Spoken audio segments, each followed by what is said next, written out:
Hello, this is Dr. Paul Cottrell. I have a live stream going on in the larger channel and on the backup channel. On the backup channel, you can see the dashboard of the market. I'll give you a little bit of an update on the market, and then we're going to go over some of the videos today. So the market, again, of course, I'm doing the live stream, and for the ones that are going to be seeing this as a recording, this is on November 27th. So the market has already opened up, and the S&P 500 is trading at 6,009, almost 6,010, and the Euro USD is trading at 1.05. So the dollar has weakened a little bit relative to yesterday. Oil is trading at 68.83. And the VIX is relatively low at 14.19. All right. Bitcoin ETF is trading at 25.42 for the long one. Now,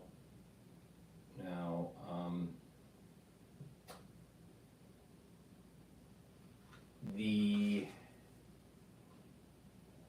short ETF for Bitcoin is at 23.94. So that's what's going on right now. So if you want to watch the dashboard version, you can go to the other YouTube live stream, and if you just want to watch in the larger screen, then stay at this channel. Please help support my work by going to the store, the-studio-reykjavik.com, and that way I'm going to be able to build out this live stream capability. I'm adding features to my website where you see audio podcasts that you can replay. You can also replay audio podcasts on Podomatic and Apple Podcast. So you can play it on my website if you want, or on those other platforms, and you'll be able to see the live stream. I still have to add the link for this live stream, and I will once we start the videos here. And that way, I'm building out some more capability. I'm also working on providing an app to my followers where they'll have access to my content, live stream, audio, and the store. So then that way you can purchase through an app,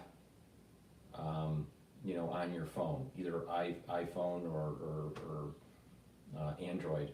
So I'm working on that, but please help support my work. the-studio-reykjavik.com.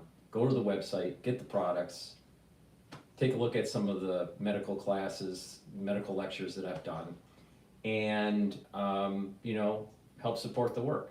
In addition, I'm going to set up the X Spaces soon, so you can do a call-in if you want to do a call-in. That would be great. This is supposed to be interactive. And today, because it's right before Thanksgiving, it's probably going to be a slow news day. But the whole idea is that we're set up for breaking events and being able to interact together. The audience interacting with me and me interacting with the audience in real time with breaking news. Now today's probably going to be a slow news day, but please help support the work. Go to the store, the-studio-reykjavik.com. Get some of the great products that I offer. Like, I have Max 35. You can get Max 35 or Max 14. This is a structural nano silver solution. And just take a teaspoon a day. That's what I do. Just swish it in your mouth, gargle, swallow. Do that every day. If you're not feeling well during the cold season, take a tablespoon or two. Same thing, gargle, swish it in your mouth, 20 seconds, 30 seconds, and then swallow. It's very easy to do. Maintenance, do a teaspoon a day. I use it every day. Get the structural nano silver soaps. I have 4 different varieties on my store right now. I have it in oatmeal spice, charcoal tea tree, lemongrass, and peppermint. These are very high quality soaps, structural nano silver soaps. So it helps to support the work, and it helps to support your health. So please go to the store and get those soaps. And again, I've partnered up with Rainbow Herbals and we've created these great deodorant bars that are made from essential oils from the Himalayas, all right? Very high quality ingredients. It's a dual purpose product, all right? This will help to detoxify your body, but also work as a deodorant. It's for males and females. You can get it in peppermint, lavender, and tea tree, and you can also get it in citrus. Very high quality deodorants. Please go to my store, the-studio-reykjavik.com. So that is the product plug for this segment. Let's go to Fox, and this is talking about the Trump effect, and Israel, Hezbollah agreed to ceasefire. That was the big news yesterday, was the ceasefire deal. Now, some experts say that this is probably going to be short-lived. We are seeing oil trading below $70 a barrel. That seems to be that the market is expecting that this is going to be a positive thing, long term, but we'll see. So let's play Fox Business. And Hezbollah agreed to a ceasefire deal, which went into effect at 4 a.m. local time. The deal brokered by the U.S. and France. This deal includes a 60-day halt in fighting. It requires Hezbollah to end its armed presence in southern Lebanon, where the Lebanese army will take control as the IDF returns to the Israeli side of the border. Residents of Lebanon and Israel also returning to their homes this morning as the deal appears to be holding. Israeli Prime Minister Benjamin Netanyahu said this: if Hezbollah breaks the agreement and tries to rearm, we will attack. Joining me now is retired U.S. Army Brigadier General and author of the Phalanx Code, General Anthony Tata. General, good to see you. Thanks very much for being here. Good to see you, Maria. Your reaction to this ceasefire deal? Yes, ma'am. This is the Trump effect. So Hezbollah knows that they've got a month and a half or so to get their affairs in order because President Trump will open the spigot to Israel of all the arms shipments that the Biden administration has been choking off for political purposes. And they also know that maximum pressure is going to come back on Iran and who's their sugar daddy there, and the arms flow and support from Iran is going to trickle down very quickly under Trump administration, coming in with a great national security team like Mike Waltz as the national security advisor. So very hawkish presence coming soon to the Middle East, one that puts Iran on its heels, and Hezbollah necessarily has to take this deal. This is their last best chance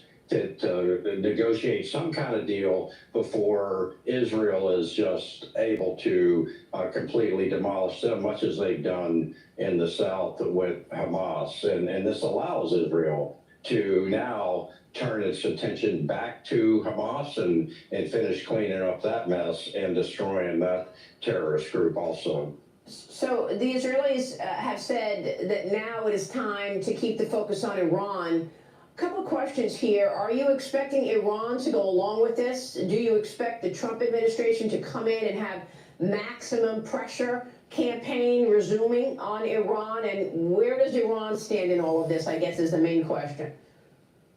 Yeah, Maria, I do expect maximum pressure to be returned to Iran. I think President Trump in my lifetime is the most adept at using all the levers of national power, diplomacy, information messaging, military, economic, cyber, and so forth, to be able to achieve national security ends, ways, and means. And President Trump is a master at this, and what he's going to do is come in and diplomatically and economically and militarily put pressure back on Iran, put those sanctions back in place, enforce those sanctions, and choke off the gravy train from Iran to Hamas and Hezbollah into the Shia militia groups. And Iran will message and they'll bluster and they'll have, they'll make their statements about death to America and all of that.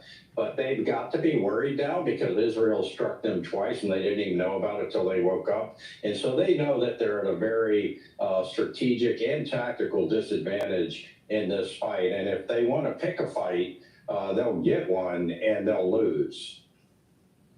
Well, I mean, it's interesting. Do you think that they're reading the room, understanding that President Trump is on his way back and is not going to tolerate some of this? I mean, President Biden is also making this renewed push for a ceasefire in Gaza between Israel and Hamas, where the fighting has been going on for more than 14 months, General.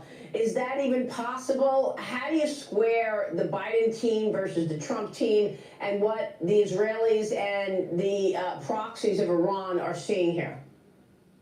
Yeah, so very great question. The Biden team has been very much appeasing toward Iran and allowing Iran and its proxies to do whatever they want to do, and have been maximum pressure on Israel to not get outside of its lane, right? So yeah, right. This just goes to show you that sometimes the best defense is a good offense. Israel's conducted this spoiling attack into Lebanon to get Hezbollah off its back.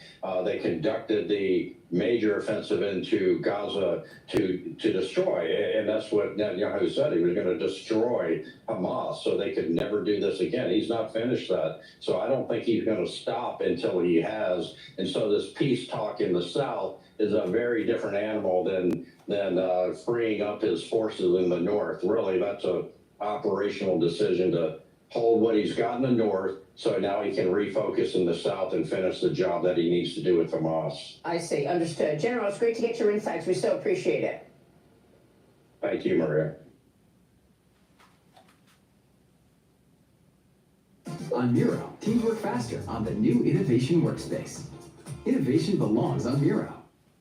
All right, so that's that. Now, I want to play this retired major general on why he thinks Putin is trying to instill fear inside Russia.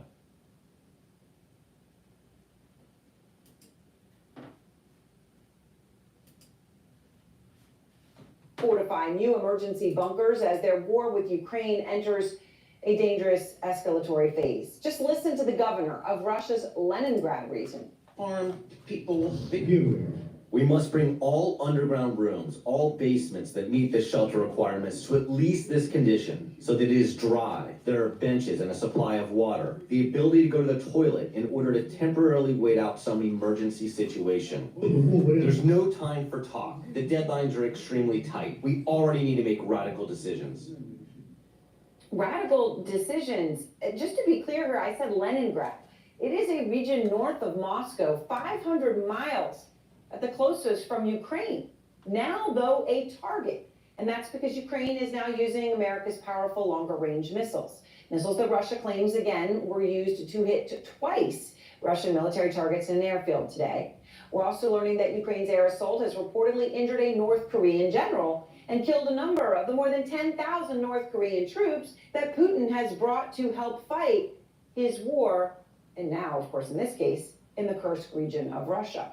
And tonight, Russia is seeking revenge for the onslaught, overnight unleashing a record number of killer drones as the current deputy chairman of Putin's Security Council and the former Russian president, Dmitry Medvedev, fires off a new warning tonight at the United States. Medvedev claiming that the transfer of nuclear weapons to Ukraine would be considered an attack on Russia by the U.S. He writes that, quote, the consequences are obvious. Now, just to state the obvious, of course, there is no talk of the U.S. sending Ukraine nuclear weapons, but that is not stopping this rise in rhetoric and the fear-mongering on Russian state TV. Я не знаю, когда это кончится. I don't know when it will end, but I know that it will end with some kind of missile ultimatum. Missile ultimatum. It comes as a NATO military official is warning companies in both the U.S. and Europe to prepare for a, quote, wartime scenario. And then this. Germany is hinting that Russia is behind a deadly, fiery DHL cargo plane crash in Lithuania overnight. Let me just play for you the chilling new air traffic control audio just into out front from moments after the plane went down. Cancel your...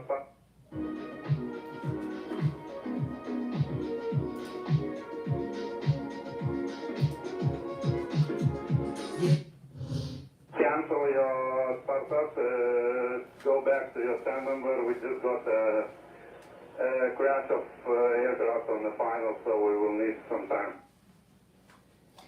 All right, so that plane crashed, and the Wall Street Journal is reporting that incendiary devices, explosives, which ignited in Germany and the United Kingdom over the summer, were part of a secret Russian plot designed to start fires on board cargo and passenger flights heading to the United States and Canada. Fires on board planes, planes over oceans. This would mean a terrifying fiery death for hundreds on a passenger jet. It is impossible to even contemplate such a thing. If such a thing were to happen, the consequences would be devastating. And these sobering details come as U.S. intelligence officials are now warning American defense companies to increase security precautions following several additional acts of sabotage in Europe that officials have blamed on Russia. Let's go now to military and intelligence expert Seth Jones and retired Army Major General Spider Marks. Appreciate both of you very much. So, Seth, trying to understand what the situation is here that the world is in. You've got a NATO military official warning companies to prepare for wartime scenarios. Germany's Deputy Defense Minister, Foreign Minister, warning that Russia's out producing 4-to-1 on ammunition. Nuclear bunkers in Russia. Germany saying they're getting bunkers ready. I mean, this is the scenario that we're in right now. And then you add to that this reporting that it's possible that Russia was behind taking down this plane, this DHL plane that we played that air traffic control audio from. Do you think it's possible that that's the case? Well, Aaron, it's not entirely clear whether the Russians were behind this specific incident, but I think what is clear, and a range of U.S. officials that I've spoken to have confirmed, is that the Russians are involved in a much more aggressive campaign of sabotage and subversion across Europe, particularly Western Europe. They've been involved in assassinations, strikes against weapons depots, fuel depots, targeting of oil pipelines and underwater telecommunications networks.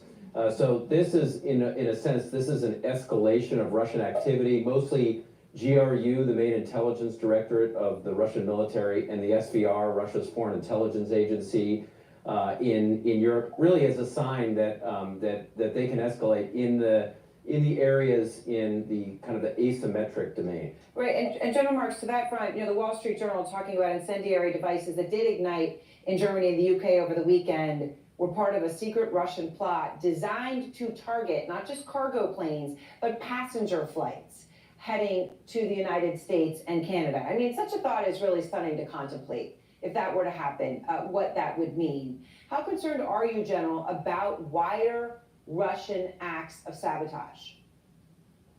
But there's no reason that we should assume that they're not going to try to take advantage of some real trade craft that they have. They're not bound by any legality. See, even the terms that he's using, tradecraft, which is a word that came right out, that's a phrase that came right out of the CIA.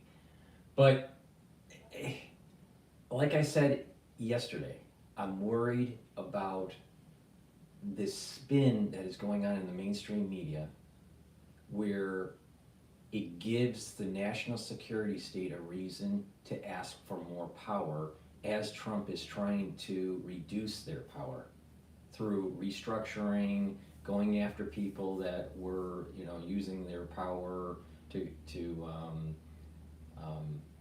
circumvent the administration, going after citizens.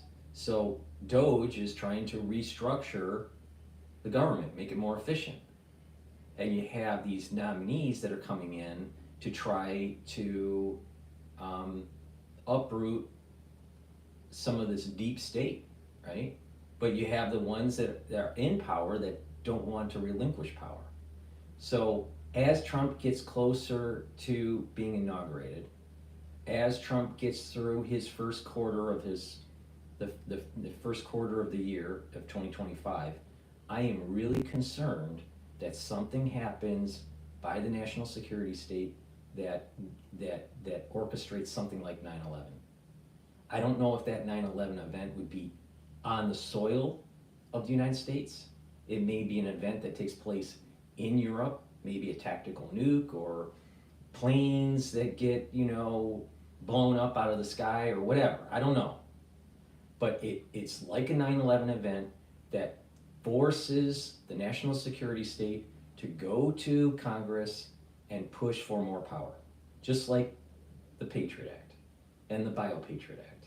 There will be the NATO Patriot Act or whatever. I don't know what the term would be, but for sure, it seems to me that if you watch these different data points and the metadata, it's increasing the chances of the national security state having their fit because they're going to be losing power under Trump, and they have to orchestrate an event to maintain power and gain power. And I am really concerned that Trump is walking into a trap, and that we're going to have another kind of 9/11 event. And so they will engage in multiple levels, as Seth indicated.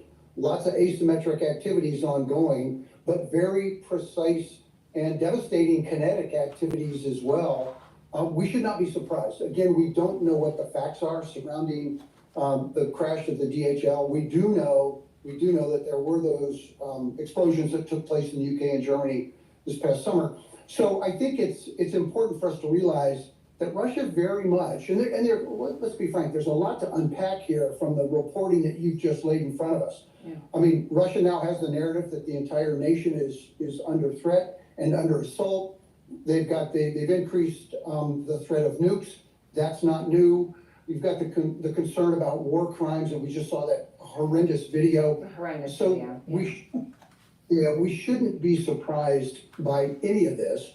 So of course there's the concern about escalation, but I don't know that the escalation necessarily will increase a decision to be made that there would be direct involvement by NATO and to include U.S. force in Ukraine. So let me ask you, Seth, you've got the Russians, obviously with their nuclear bunkers that they've been building in mass, right? And maybe some of that is real, maybe some of that is for propaganda purposes. But the governor of the Leningrad region, bring all underground rooms, underground basements, everything that could be used in some sort of an incoming missile situation, make sure you have bathroom access to get ready. You have the same thing being said in Germany, right? Being said in Germany about trying to make sure that they have bomb shelters ready for use. Seth, how fraught is this moment? I'll tell you, I'm Gen X, right? And I remember this kind of the scare, the Cold War nuclear scare that was going on in the 80s between Gorbachev and Reagan. And the movie that came out called The Day After, I think it was called. And it was like, what would happen after a nuclear exchange? And, in the movie theater at around the same time was Red Dawn, right, the original. There was a fear within kind of like, I remember as a kid having kind of a fear within the 80s, the late 70s and 80s. I'll tell you, this feels the same kind of thing. But that feeling that I had as a kid was pre-9/11. When you have this whole national security state, Patriot Act, 9/11 orchestration kind of stuff, coupling with this Cold War tactic, I think we are tiptoeing into something very dangerous, and it could get out of control. This is not a good feeling at all. I think the Parents, are you doing enough to get your child into a top university? Do you worry whether or not you're doing enough to help your teenager get into... Well, Aaron, I think the Russians, and particularly Vladimir Putin, are certainly trying to instill a sense of fear in Ukraine and then also in other areas of Western Europe. They have tried to manipulate the fears of U.S. and European officials since the beginning of this war. I think a lot of it has proven fruitless and groundless in a range of cases. They have threatened to escalate to use tactical nuclear weapons. That has not happened. So I think some of this is really, it's a manipulation of a psychological effort. I think it is important to note that the Russians are in a tough spot too. They've lost 600 to 700,000 wounded and killed in this war. So I mean, it's not like there are low costs on the Russian side. They suffered tremendously. General, do you think that the talk we hear from Medvedev at this point, right, and he has been one with aggressive nuclear stable rattling all the way along, former president, but obviously now deputy chairman of the Putin's Security Council. How impactful is that talk in terms of scaring Russia's foes? Well, it's not only an internal message, an external message, it's internal as well. As Seth laid out, not only are they trying to instill some legitimate concern with NATO partners and elsewhere, but also internally. They want to gin up the notion that this nation is under assault. We all need to galvanize and coalesce and come together. That's the real recipient, I think, of these messages right now, because there has been, look, the threat of nukes is like music in the background. It's been there since the outset. Every step of escalation has included a threat of nukes. We have to take that seriously. We have to be very mindful of that. This is what I was saying yesterday. We've had the Damocles of nuclear exchange since I was born. Why do we still have this problem? We're worried about climate change, but we're not worried about nuclear waste or nuclear annihilation. It's amazing. But now we need to, pay attention, according to, Major General, who never won a war. Our nuclear capacity and our readiness is not at risk at all. But I really think that the recipient of all these messages are Russians. All right. Well, thank you both very much. And to your point, I'm glad Seth said it, All right. 600 to 700,000. I want to get John Hey Bolton's... kids, what do you call the NordVPN Black Friday? I want to get John Bolton's take on this whole ceasefire thing. I want to see how he The demonizes Black Trump. Friday deal. Woo. And we have some major news regarding the ceasefire agreement between Israel and... Sorry about that. Before we do that, let me just do a product plug really quick here. Please go to my store, the-studio-reykjavik.com, and get the turmeric. This brings down inflammation. It's also an antioxidant. It's part of my main pillars for slowing down the aging process. By taking turmeric, you're bringing down pro-inflammatory cytokines, you're reducing chronic inflammation, and you're soaking up those free radicals because it's an antioxidant. And it couples really well with ashwagandha root. Ashwagandha root helps to control your cortisol levels and your blood glucose levels. That's really important, because if you have high cortisol levels and if you have high glucose levels, you have more inflammation. And you want to bring down that inflammation, improve your immune system, and when you do that, you're also improving your cardiovascular system. So this is a dual purpose. You stack these together, you're improving your immune system and you're improving your cardiovascular system. So please go to my store, the-studio-reykjavik.com, and take the turmeric and the ashwagandha.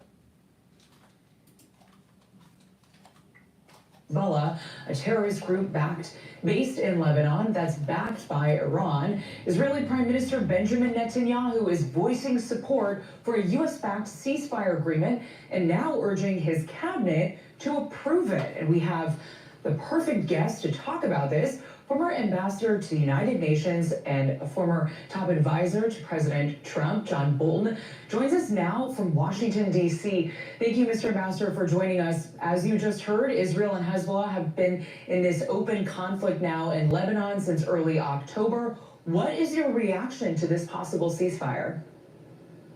Well, I don't think it's going to amount to very much, frankly. I'm not quite sure why Israel agreed to it, except that the duration of the ceasefire is 60 days, meaning that it takes the government of Israel out of the Biden administration into the Trump administration, where they expect to have a more favorable audience. And the provisions of the ceasefire agreement do allow Israel to take military action during this 60-day period if Hezbollah tries to infiltrate back into southern Lebanon, which I think is very, very highly likely. So there's some optics here. There's some American politics involved, because Netanyahu and the Israelis fear that the Biden administration may do something negative on their way out the door. I think it's a temporary accommodation and one that's really very shaky even from the beginning. Should Americans be feeling better now about the risk of a wider regional war with this announcement? It sort of sounds like you're not hot on it. Well, I think Israel's been in a wider regional war since October the 7th of last year, with these attacks not just by Hezbollah, but by Hamas out of the Gaza Strip, the Houthis in Yemen, Shia militia groups in Iraq and Syria. This really was what the Iranians themselves call their ring of fire strategy against Israel, and it's been a terrible fight over the past year plus now. The real problem is Iran, and of course this ceasefire, which deals only with Lebanon, doesn't take care of the real threat to Israel and the Gulf Arab states, and frankly the United States, which is in Iran. I want to pivot a bit and ask you about some news that just came out yesterday. President-elect Trump is promising to use tariffs. As you, I'm sure, have seen, last night he posted that he intends to put a 25% tariff on all products coming from Mexico and Canada. He wrote, quote, "This tariff will remain in effect until such time as drugs, in particular fentanyl, and all illegal aliens stop this invasion of our country." When you were Trump's national security advisor in 2018, you were in the middle of difficult trade negotiations with China that were focused on intellectual property. You said back then to NPR that the main thing is to protect American jobs and American companies from the unfair treatment that they've received at the hands of the Chinese government. I want to ask you, though, it doesn't seem now like the main thing is about unfair trade. This is about drugs and migrants, according to the incoming president. Do you think that these tariffs could work to pressure Mexico, Canada, and China to cut the flow of this illegal drugs? Well, I think it's an indiscriminate response to a very serious problem. Trump likes tariffs. He doesn't really understand how they work. He doesn't understand that it's not foreigners paying these tariffs. It's American companies that import goods, and those companies in turn pass the cost on to the extent they can to American consumers. So you could see higher consumer prices in a lot of products very quickly. I'm not sure Trump has really processed that. Nor do we know exactly what the reaction in this case of Mexico and Canada and China. But see, once again, first of all, he's not an economist, but and he's more international affairs, defense kind of guy. But the thing is that just common sense states that this is not a static thing, and it changes over time, and it's multivariable. The economy is multivariable. So if Trump does use tariffs as a tactic for negotiation, not all the tariffs are going to be implemented because there's going to be some sort of positive negotiation that comes out of that tactic. In addition, and with some products that will have the high tariff, some of those products will end up being made somewhere else, either domestically in the United States or in another country. So in the long term, it's weakening China, which is what we want. And in the long term, it's strengthening America, which is what we want. Why should we always knee-jerk for Walmart? Whatever the economic policy is, we have to have it approved by the Walmart family. Why? Why is he towing the line for the Walmart family? Don't worry about individual products that may have additional costs associated to it. What we really need is a overall long-term strategy to bringing back manufacturing and making the United States have a better footing in terms of self-reliance. What's wrong with that? The broader tariffs Trump has proposed during the campaign, what the Europeans will do, what Japan, South Korea will do, and I don't think any of us want to find ourselves in a trade war over these tariffs. The bottom line was this. The bottom line was this. When people wanted, back in the 80s, people wanted to buy Japanese vehicles, all right, and not American vehicles, Reagan said, you want to sell your Japanese vehicle? You need to build a plant in America, and then you can sell them. That hired American workers, that helped create economic clusters. That was the right policy. But when that was happening, people would say, oh, you're gonna be, you're gonna be hurting the industry, you're gonna be, causing, inflationary problems and blah, blah, blah. It didn't happen. Bringing back manufacturing in the United States is a positive thing, not a negative thing. Now we have all these, transplants in the United States by Daimler, by Nissan, by Toyota, that hired American workers. And all that economic clustering that's happening around those plants. Those are huge economic engines for, states in the South, or even Tennessee.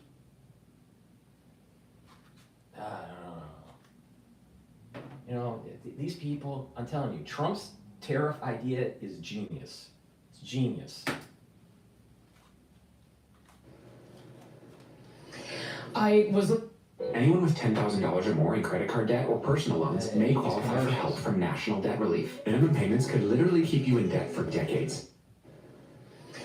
I was looking at a Cato Institute report that came out in August of this year that also found that 80% of people who were encountered at U.S. ports of entry with fentanyl were U.S. citizens, and they were not even illegal immigrants, which is how the former president is sort of tying this together right now. I mean, do you think that this would even stop Mexico, or how are Mexico and Canada supposed to stop this kind of drug flow with tariffs if most of the fentanyl coming across the borders is coming on U.S. citizens? Isn't this amazing? Right. Isn't this amazing?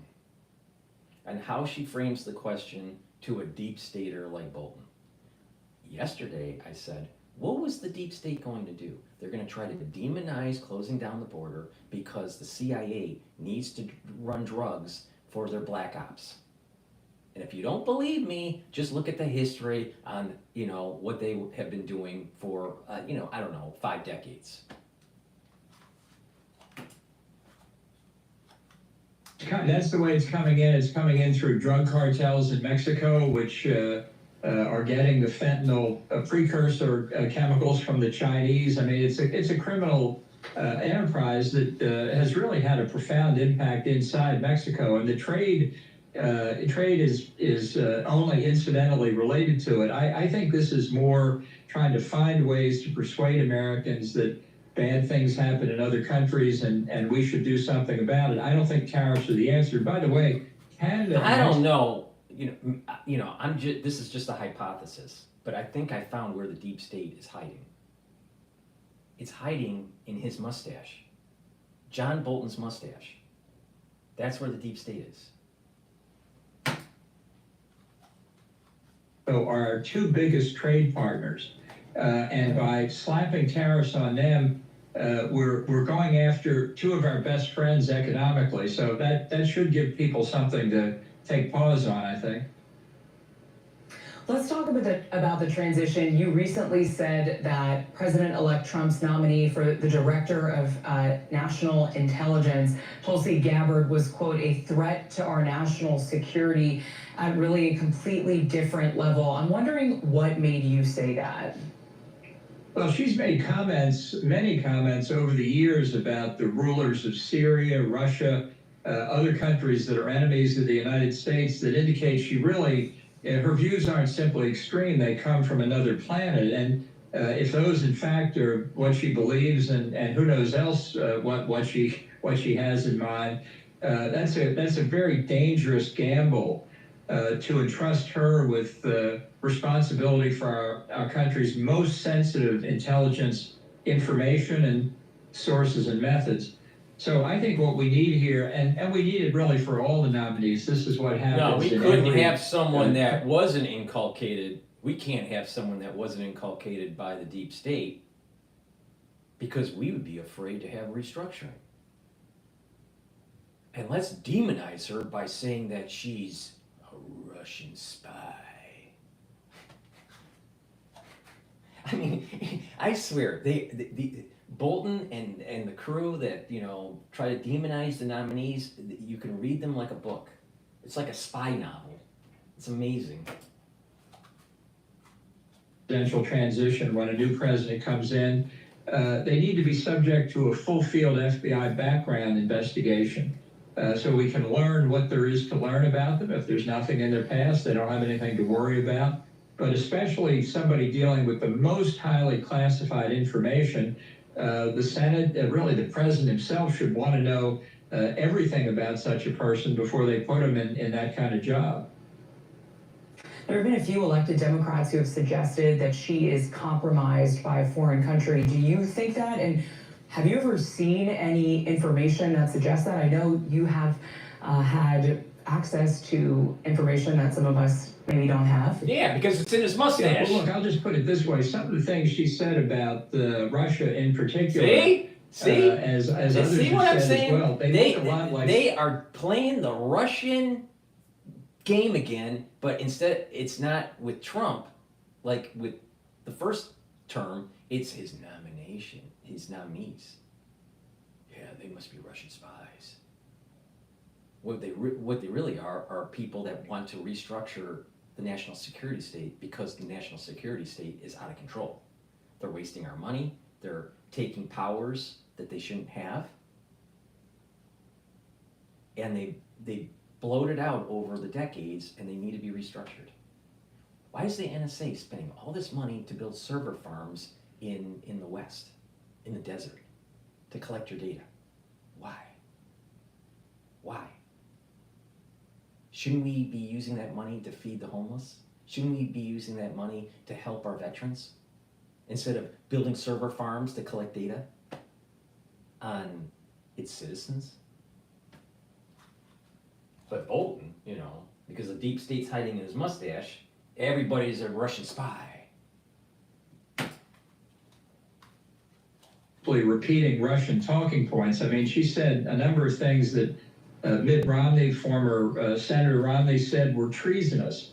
So whether there are connections to foreign governments, I don't know, and I wouldn't want to make the comment without information. That's what the full field FBI background investigation, I think, will uncover, if there's anything there. And maybe there's nothing there, but if there is, we need to know about it. I want to ask you about a couple. Dude, the technology in this thing is insane. Watch this. They're going to try to demonize her. I want to ask you about a couple of men that you worked alongside with in the Trump White House. Rick Grinnell is currently being considered, according to Reuters, as a special envoy for the Ukraine-Russia conflict. And then also Kash Patel, whose name has been floated for senior roles either at the FBI or CIA. What can you tell us about them? Would they be good additions to the administration? Do you have concerns, as we have heard from some Democrats, some folks here in Washington, about either of these men? Well, Kash Patel, I would put pretty nearly in the same category as Matt Gaetz and Tulsi Gabbard. I wouldn't let him anywhere near the intelligence community or the FBI. Grinnell has had diplomatic experience. No, we can't have Kash in because he wants to restructure. He's going to perturb the deep state. We can't have Kash in there, no way, See, this is the problem with people like Bolton. This is the problem with the deep state. They're not willing to admit they need to be restructured because it's been nothing but a power grab. Now, that power grab is going on, probably since the end of World War II. But there was a major power grab right after 9/11, and they are not willing to relinquish it. And we need people like Kash in positions. We need people like Tulsi in those positions. We need people like Peter has set in those positions to be able to restructure. See, what you're seeing is that battle between managers coming in to try to restructure a company and the staff that's been embedded into the old culture that's not willing to change. But the thing is, with company restructuring, most companies don't have nuclear weapons. The national security state is controlling our nuclear weapons. Big problem. He's loyal to President Trump, which is what Trump wants more than anything else. I don't, from my own knowledge, have any inside information about what he's being considered for, but he worked for me as the spokesman at the U.S. mission to the UN back in the George W. Bush administration, and did a good job. Let's see what position he's actually named to fill. Do you think that his comments, specifically Grinnell's comments in the past about the Ukraine conflict and how that could be solved, are in line with what is realistic right now in the conflict between Ukraine and Russia? In other words, would he be a good pick for incoming President-elect Trump for that role? Because it's also a role that would be new. This would be something that does not exist right now either.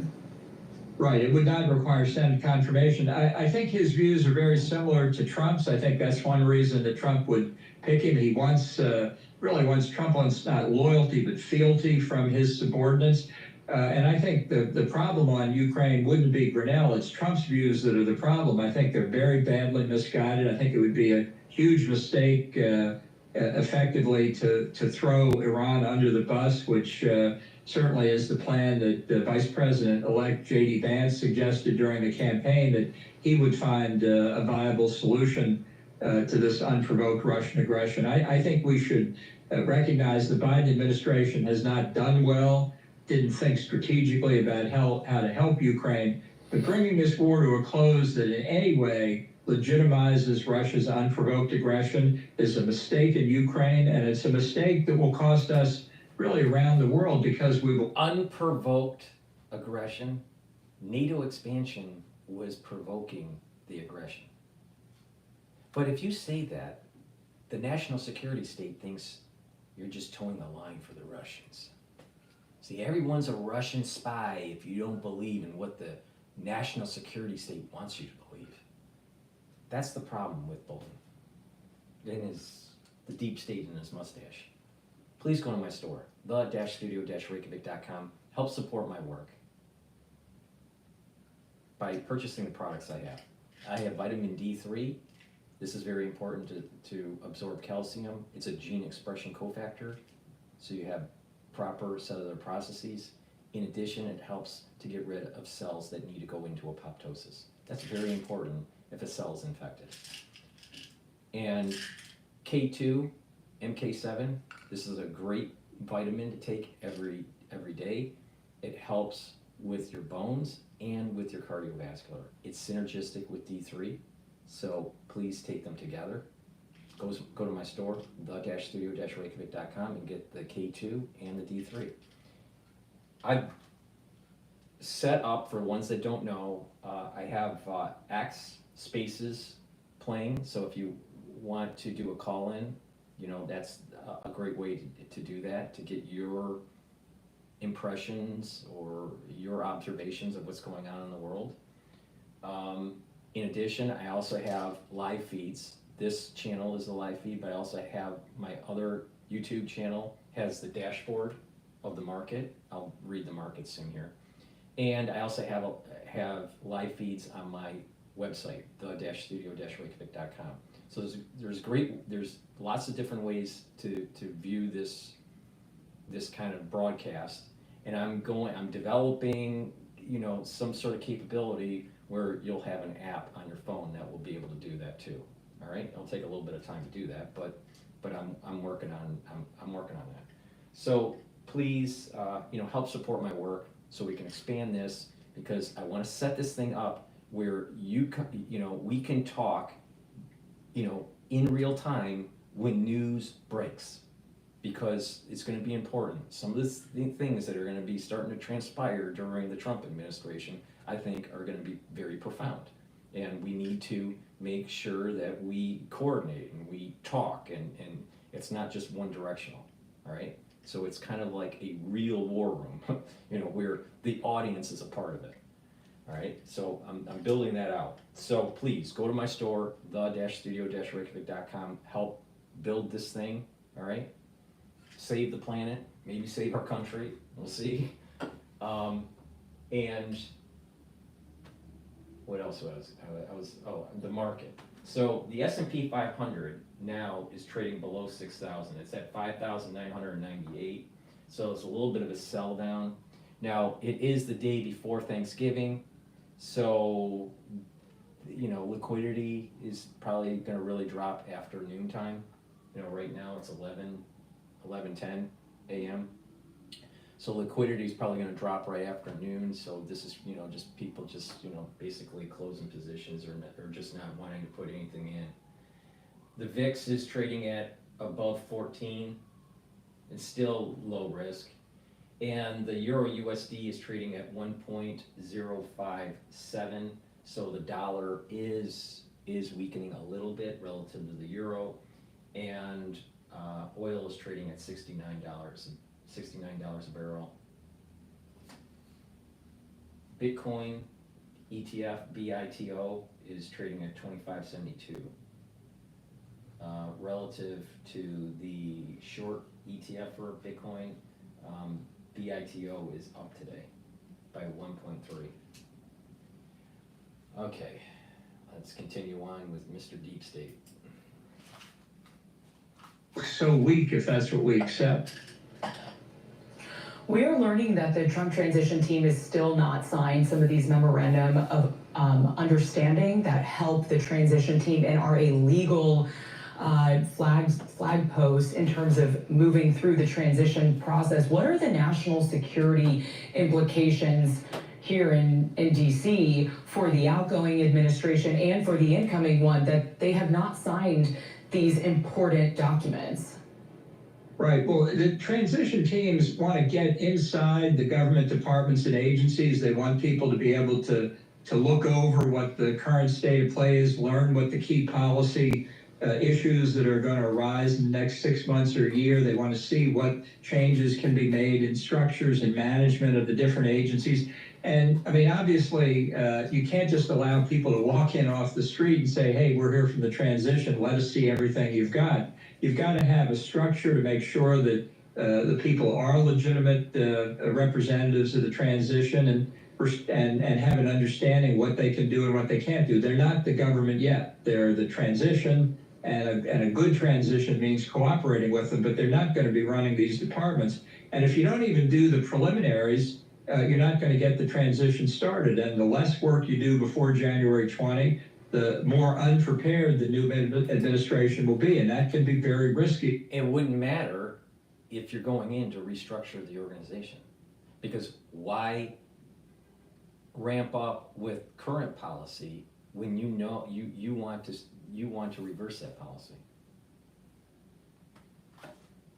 It's like buying a building, right? And you want to demolish the building to rebuild a new building. Why do you care about all of the, the nitty gritty of certain goods and bads of that building if you're gonna restructure it, you're gonna rebuild it, you're gonna renovate it? It doesn't matter, Bolton, it doesn't matter. If we are able to get the nominees in and get them confirmed through the Senate, it doesn't matter because the status quo is going to be reversed. It's going to be changed. Dangerous times. Yeah, it's dangerous times because of the deep state. Something that has to do with classified documents. Special Counsel Jack Smith has moved to abandon the classified documents in the January 6th cases against the president-elect. The Justice Department policy was clear on this. You cannot prosecute a sitting president. So Smith seems to have had little choice. Do you think he made the right call as somebody who has handled those kinds of documents many times in your career? Look, I think the documents case, the classified documents case, was the most serious of all the legal charges brought against Trump. I thought some of them, especially at the state level, were... He's the president, he can declassify. He was the president and he wanted to release the JFK files, but Pompeo said don't do it. Just release some of them. Because methods and certain individuals need to be protected. Why? Oh, maybe some of those documents kind of proves Trump's point about the national security state being weaponized against political opponents. So if that was the big enchilada, according to Bolton, you know, the most egregious thing that Trump did, he's the president of the United States. He can declassify it. He can have it in his possession. By just having it in his possession, he declassified it. According to the Presidential, you know, Records Act. Now, who has pontificated about the details of that is Mark Levin. So if that's the biggest thing that Trump did, it's minor. Now, what is major is that Hillary Clinton had classified documents. She never was president. She should have never had that. Biden had classified documents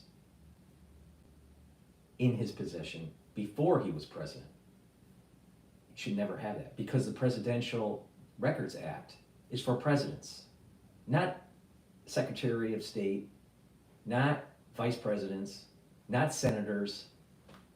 So the egregious thing was from Hillary Clinton and Biden, and who knows what Barack Obama has. But you know, Barack Obama was president, so it's kind of the same case with Trump. But you know, the point here is that the president has certain authorities that other administration officials or congressional officials don't have. So why don't they go after Biden? Oh, they were going to, but they said that he's mentally unfit to be able to stand trial or the investigation. What about Hillary Clinton? Oh, you know, we can't go there because of the deep state. Yeah, I'll tell you, Trump's right. You need to hunt these fuckers down and you need to prosecute them because they were breaking the law.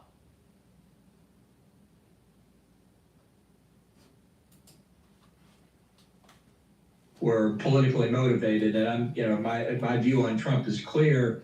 So I'm not defending him just reflexively. But the documents case was serious. I think Smith did the right thing. It is Justice Department policy not to prosecute a sitting president. I think what we're going to wait for now are the reports, both out of Jack Smith's January the 6th case and the document production case, which he's required to prepare for the Attorney General. Now let's just put on our thinking cap for a sec. They want to hide an assassination that took place in 1963, you know, from the grassy knoll, right? But they want to release all these documents about Trump. Don't you think releasing something that happened with an assassination on a president in 1963 is long overdue? But we'll spend time worrying about Trump. Orange Man must be bad, but let's hide some of the nefarious things that the deep state did against JFK. I swear, if you shave the mustache of Bolton, you will find the deep state. To become public, and I think they're going to contain a lot of very interesting information. So that could be on deck perhaps sometime next month. Okay, well maybe we can bring you back once those reports are out. Yeah, bring it back so we can, you know, demonize Trump. Yeah. John Bolton. Thank you for joining us. Thank you for having me. Amazing. Okay, let's go to Mexico, Canada, and China are flipping out because there's real leadership now. Before we do that, please go to my store, the-studio-reykjavik.com. Help support the channel, help support your health by getting the drops, these structural nanosilver drops. I have it in cherry, honey and lemon, and also in blueberry. All right, these drops, there's 100 of them in a bag. They're made from structural nanosilver. The moment you have an irritation in your throat during the cold season or during the allergy season, take the drops, and what will happen is it'll neutralize that irritant and maintain that mucosal barrier to calm down that inflammatory response. All right, really important. You want to do that right away. all right? It's just common sense. You need a couple bags in your household to be ready when that does happen. We should be seeing increased cases in December, January, where, you know, your coworkers are gonna be sick, your family members are gonna be sick, your, you know, classmates may be sick, whatever. And you need to be prepared. So go to the store, get the blueberry, the honey lemon, or the cherry, structural nano silver drops, get a couple bags for your household, and be ready. Being ready, being prepared is the, you know, the best path forward, you know, for stuff like this. Okay, with that said, let's go to Fox News and let's see about how Canada is flipping One out. ticker, one trade every week. Hey, millionaire trader Nate Bear here, and today I'm going to demonstrate how you can trade just one. Meanwhile, a spokesperson at the Chinese embassy in Washington wrote this on X: "No one will win a trade war or a tariff war." Joining me now is Florida Congressman Mario Diaz-Balart. He's a member of the House Appropriations Committee. Congressman, good to see you. Thanks for being here this morning. Give us your reaction to these responses from Mexico, Canada, and China on Trump's tariffs. Look, they are all flipping out all of a sudden. You know why they're flipping out, Maria? Because there's actually real leadership now coming from the United States because of President Trump. They're flipping out because they've had a green light to do whatever they have wanted to, abuse the United States, abuse the relationship. And again, thousands upon thousands of Americans have died because of fentanyl coming across the southern and mostly the southern and the northern border. And Biden and Harris have done nothing. Actually, they've been complicit in the death of those Americans. So good for President Trump. That's what leadership looks like. That's why the American people elected him. I just can't wait for him to swear in as the next president. Well, what is Congress's role in all of these tariffs? A lot of these things can be done by executive order, but I think you're going to see a lot of support, and I think bipartisan support coming from Congress to actually show leadership, to show that we're not going to be abused and used by all of these countries around the world. You know, President Trump has gotten criticism over the past because he says that the leadership in the United States has been really stupid at times. Well, look, you know something? He's right. It has been stupid. It has allowed sometimes adversaries, sometimes even allies to use and abuse the United States. That's going to end with President Trump. That's going to end because we control the House and the Senate. Slim margins, but we control. So we'll be able to bring things to the floor. I think we'll get some bipartisan support on a lot of these things that President Trump is going to bring in front of Congress. So lawmakers are facing another government funding deadline. Meanwhile, on December 20th, Speaker Johnson is pushing for a continuing resolution, which would extend the deadline into early 2025 and obviously Trump's second term. Treasury officials are now calling on Congress to unlock $20 billion in IRS enforcement money in the new budget. An official warning: if Congress does not release that money, the IRS would have to stop hiring and will run out of enforcement money during fiscal year 2025. What's your take here, Congressman? Look, we have to get the appropriation bills finalized, and we have to get the NDAA, the National Defense Authorization Bill, done. The sooner that we do it, the better. But I constantly hear, you know, the bureaucracies cry wolf, that they need something today, they need it right now, otherwise the world is going to fall apart. No. We have to get our job done. I actually want to get it done the sooner the better so that we can start with a new president, a new Congress, fresh, with the very aggressive agenda that the American people have given us a mandate to do. However, I don't think the world is not going to fall apart if we don't get it done tomorrow. The sooner that we do it, the better. To clear just clear everything off so that we can start with a new agenda. But I'm not too concerned about the world falling apart right now. What is the plan on extending the tax cuts, Congressman? Are you going to do that through a new continuing resolution in January? How do you do it? I think, most things require 60 votes in the Senate. I don't know if we would have 60 votes in the Senate. I don't know if we would have that many Democrats. But we have a procedural way to do things that are strictly budgetary through this process known as reconciliation that only requires 51 votes in the Senate. So we're going to be very aggressive how we use reconciliation. And I think you're going to see a lot of really important policy changes, including potentially the tax, keeping the taxes low through reconciliation. We're going to do as much as we can through reconciliation. The limit is what the Senate agrees or does not agree. Actually, the parliamentarians in the Senate agree to not agree to put in reconciliation. But we have a very aggressive agenda. We think that we have to do it all really within the first year. So I think we'll probably use reconciliation for many of these budgetary type issues. So when is reconciliation happening? We will start that, well, actually, let me restate that. Those conversations between the speaker, the leadership, and President Trump have already been taking place as to how that reconciliation package will look. And as soon as we have a new Congress with the new president, we can start putting those bills together. It's a huge piece of legislation. But those conversations, they're not negotiations, they're conversations with President Trump and the Republican leadership. That's already taking place. I understand. I'm just trying to understand when the tax cuts get extended. They happen at the end of 2025 when they expire, or do they happen? So they happen next year. The reconciliation will happen next year. Correct, because we have to control the House, the Senate, and the White House, and that happens after the new Congress and the new president gets sworn. Okay. Meanwhile, Congressman, you've got the Committee for a Responsible Federal Budget estimating that in order for you and your colleagues to extend the tax cuts without adding to the national debt. I'll take the question from X Spaces right after this. There's another couple minutes left to this video. Need to come up with at least $4 trillion in offsets. The committee says lawmakers can limit executive spending, reduce healthcare spending, increase user fees, asset sales, improve tax compliance, or cut mandatory spending and raise other revenues. Are you thinking about this? What about the offsets? Do you agree that you need $4 trillion in offsets? Well, Maria, you know what's not in their list? Economic growth.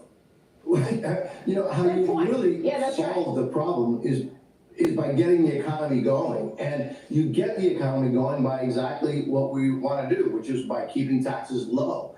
That's not part of their list. It's the usual thing, right? That they always talk about all the horrors, that if you take less of people's money, the world is going to fall apart. No, taking less of people's money actually creates economic growth. We saw that during the Trump tax cuts in his first term. So you're going to see this economy blossom. And unfortunately, what you see coming from DC a lot of times is horror stories, is talking about the horror stories that will happen if we take away, we confiscate less money from the American people. That's absurd. Can we find savings? Yes, and we will. But the key is economic growth, and you do that by doing the things that President Trump has been talking about. He is absolutely right. This economy is going to blossom. That will solve many of our problems. All right. Yes, you hit it. Growth is not in that list. Good point. Congressman, it's good to see you. We'll be watching your work. All right. We definitely need tariffs, and we'll be better off if we have tariffs, to help our economy out. But what I want to do before I take the call here, just quickly, just do a product plug here. Go to my store, the-studio-reykjavik.com, get the olive leaf extract. This is a dual purpose product. This is a great way to improve your immune system and your cardiovascular system. It brings down inflammation to help your immune system and your cardiovascular system, and it can help with your lipid profile. It lowers LDL levels and increases your HDL levels. That means that it's improving your total cholesterol. So please, go to my store, the-studio-reykjavik.com, and get the olive leaf extract. Really important to take every day. What's synergistic with olive leaf extract is omega-3. Omega-3 should be taken every day to help with your lipid profile. Again, it lowers your LDL levels and increases your HDL levels. And another great product that I have on my store to help with cardiovascular health is nattokinase. Nattokinase is what I've been taking. I added it to my stack. It's fibrinolytic, so it helps to break up clots, but also it helps to bring down LDL levels and increase your HDL levels. So these three together, if you would like, can be stacked to improve your cardiovascular health. So please, go to my store, get the natto kinase, the omega-3, and the olive leaf extract. So what I'm going to do is I'm going to open it up for this request on X Spaces. So let me get this going here. Can you hear me? Hello? Hello? I think you need to turn on your mic. Hello? I gave you the ability to speak, but you have to unmute your mic. Hello?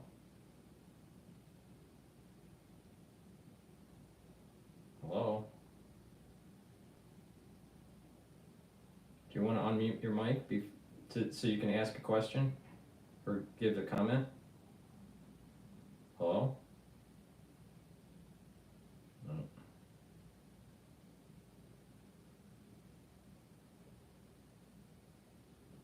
All right, I'm not sure if they want to answer or not. If you want to speak, just request again, and then I'll unmute you. But you have to make sure that your mic is on so you can ask the question. All right. Unfortunately, they didn't do that. But just a reminder for the ones that are watching live, you can call in. Just go to my channel on X, follow the spaces.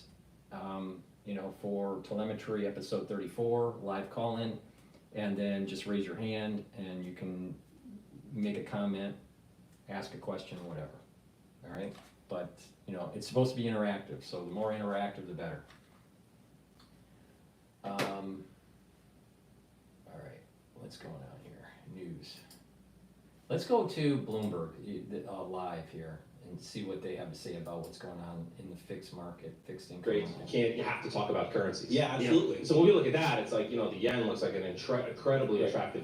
The dollar's been on a run. It's so weak. I mean, you can buy more than 150 yen for $1. But I think both from an economic perspective, from an interest rate perspective, and a growth perspective, you've got three nice tailwinds behind the yen right now, and it's gone against you for the last month. But it's kind of value investors. What we think is like, that's just a buying opportunity. You're getting it at a better price right now to purchase that currency. How about emerging markets? Do you guys traffic in that a lot? All over. And talk about the election and tying it back to emerging markets, like great opportunities cross currents, like with regards to tariffs and immigration and the currency volatility.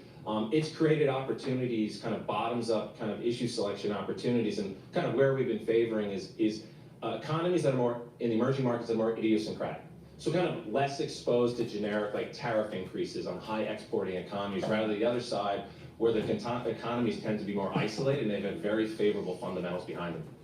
Damn, I want to come back as a macro trader, dude. That's where all the action is. I know. Yeah. Why are we stocks guys? It's so boring. You could be the next Treasury Secretary and be a macro. No, I think macro trading is the better way to go. One, it reduces the idiosyncratic risk of an individual stock.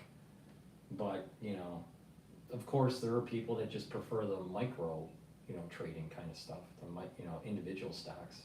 But I think macro is the best way to go. Right? And there was a time right before the great financial crisis, or right before Brexit, when I said, an argument can be made, and I was in London making this argument, that London's right there with New York in terms of a global financial Yes. In terms of a global financial capital. And then Brexit happened, and look where they are now. I mean, remember before Rudy Giuliani started dripping, hair dye down his forehead, he used to go on this big whirlwind tour saying New York is the capital of the world, and always say, our city is better than yours, talking about LA. Yes, exactly. Those were the days. Those were the days. We were killing it back then. We were. We had Whitney Tilson? Yeah, we had him in earlier. Yeah, I had him on my television program as well. I think that's a pretty interesting candidacy, and we'll see how far it goes. But if he gets the support of the New York Post, I think he's got a lot of wind behind his sails. Interesting. It's going to be a crowded race, though, right?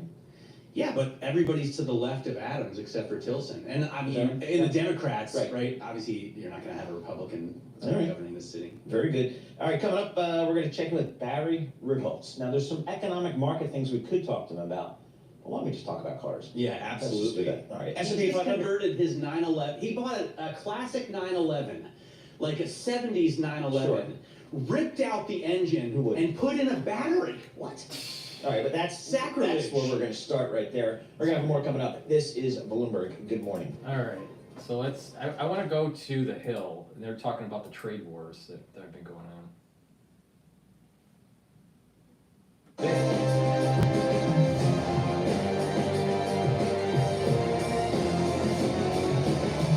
President-elect Donald Trump signaled Tuesday that he would put a 25% tariff on all imports from Canada, Mexico, and 10% on China, stoking fears that a trade war could be upon us. Trump blames his tariff threat on the influx of undocumented migrants and fentanyl coming through the borders. He maintains imposing import taxes will lead to more factory jobs, shrink the deficit, lower food prices, and allow government to subsidize childcare. Canadian Prime Minister Justin Trudeau weighed in on Tuesday. Here he is talking to reporters. Good call with Donald Trump last night again. We obviously talked about laying out the facts, talking about how the intense and I'll tell you, Trudeau is such a wussy. I mean, what surprises me is that Canadians voted that asshole into office. Two countries flow back and forth. We talked about some of the challenges that we can work on together. It was a good call. This is something that we can do. Laying out the facts, moving forward in constructive ways. This is a relationship that we know takes us an amount of working on, and that's what we'll do. If tariffs take hold, Canada is screwed, totally screwed. Canada needs the United States, and the political establishment, like Freelander and Trudeau, they are going to totally tank, if they can't get a good deal, trade deal. They're scared. One of the really important things is that we be all pulling together on this. The Team Canada approach is what works. That's where, putting aside partisanship, that's where I reached out immediately to Doug Ford to agree with him that we would have a First Ministers meeting this week to talk about the United States, talk with François Legault and some other premiers as well. There's work to do, but we know how to do it. Economists are skeptical as Trump's tariffs could upend the 2018 USMCA free trade deal that his administration helped craft. Plus, they say relying on tariffs is an inefficient way for governments to raise money. Tariffs may be geared in other directions, but critics warn against the unintended effects on US consumers. Grocery bills could rise as the price of produce would go up. Overall, when combined, Canada and Mexico make up 52.6% of agricultural imports that come into the United States, 69.5% of oil and gas, and 49.7% of transportation equipment. Speaking in a press conference Tuesday, newly minted Mexican President Claudia Sheinbaum vowed to stop migrant caravans from reaching the US border. On the issue of drugs, she contended that that's a US problem to deal with. And in response to Trump's threat of tariffs, Sheinbaum suggested that Mexico could retaliate with tariffs of its own. Social media users reacted. Economist Douglas Boneparth posted, quote, "I'm going to buy a whole bunch of avocados and tequila before Trump tariffs Mexico, flip them and make myself an easy 25% return." Liberal X account Art Candy posted, quote, "Things are about to get a lot more expensive. Bravo, mouth breathers." And Batya Angar Sargon said, "Trump hitting the ground running with a promise of 25% blanket tariff on Mexico and Canada for their failure to enforce the border on their side and a 10% tariff on China over fentanyl. Absolutely epic stuff. This is what Americans elected him to do." Damn right. And it's still just November. So this is very interesting. I think most people should be able to agree that ideally we don't want to have tariffs. It is pretty incontrovertible that it raises the price of goods at a time where that is the #1 concern of all Americans, the high price of what they pay for groceries, what they pay for products. This is going to make things more expensive across the board, also because, you know, if component resources become more expensive for firms that manufacture them or manufacture things that need those components, they just raise the price and pass that on to you, the consumer. So we definitely don't want to have tariffs. I think what people in Trump world who are defending this approach the most honestly, who do know that. I saw commentary from the incoming Treasury Secretary, Scott Bessent, on this. The point is to induce different... I'll take the question that's requested on X Spaces in 6 minutes. Behavior from these other countries, from Mexico, Canada, and China. We're not really going to get different behavior from China, but maybe from Mexico and Canada. And so it's being used as a diplomatic tool, not that we're actually going to do them. Of course, if they believe we would never actually do them, then it doesn't really work as a diplomatic tool. But what's your take? So my take is that this is already, excuse me, having immediate effects in that we saw instantly on the stock market the big automakers, to your point about component parts, Ford, GM, and what used to be Chrysler and is now Stellantis, falling quite sharply. Immediately these tariffs were announced or proposed by Trump.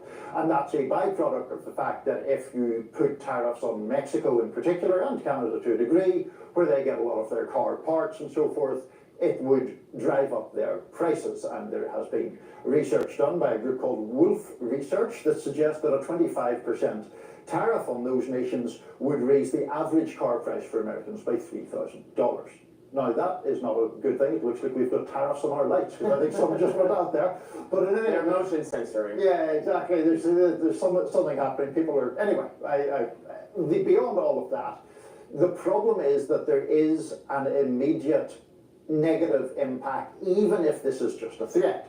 And as you point out, if it is just a threat and is perceived as just a threat, it doesn't actually work because people don't think there will be follow through. Right. The threat relies upon the possibility that there will be follow through.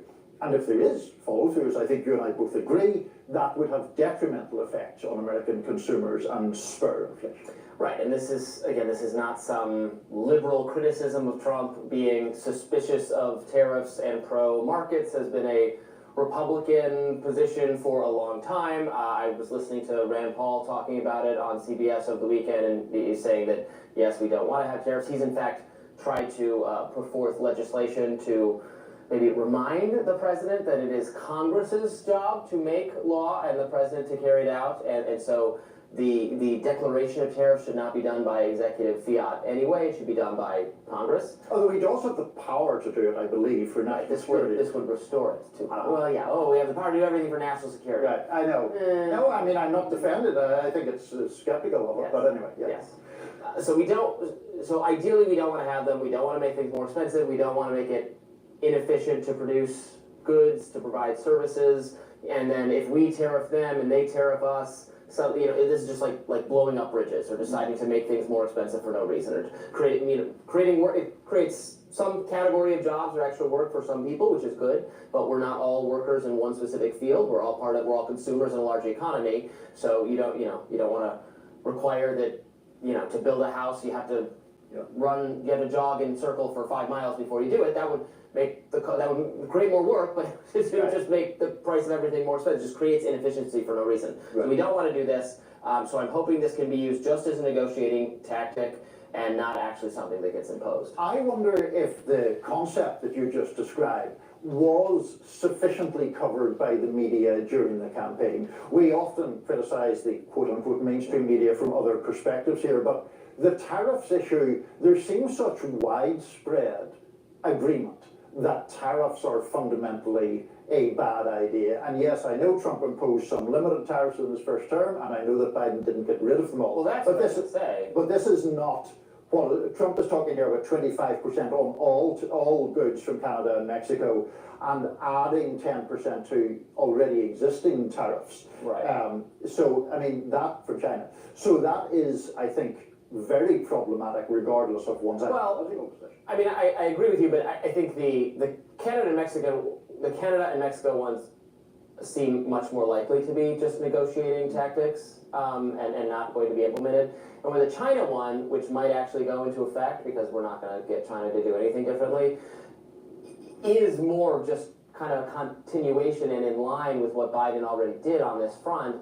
That is a shame from my political vantage point, but there has been much more continuity on this aspect of policy than just about anything else between Trump to Biden and now to Trump again.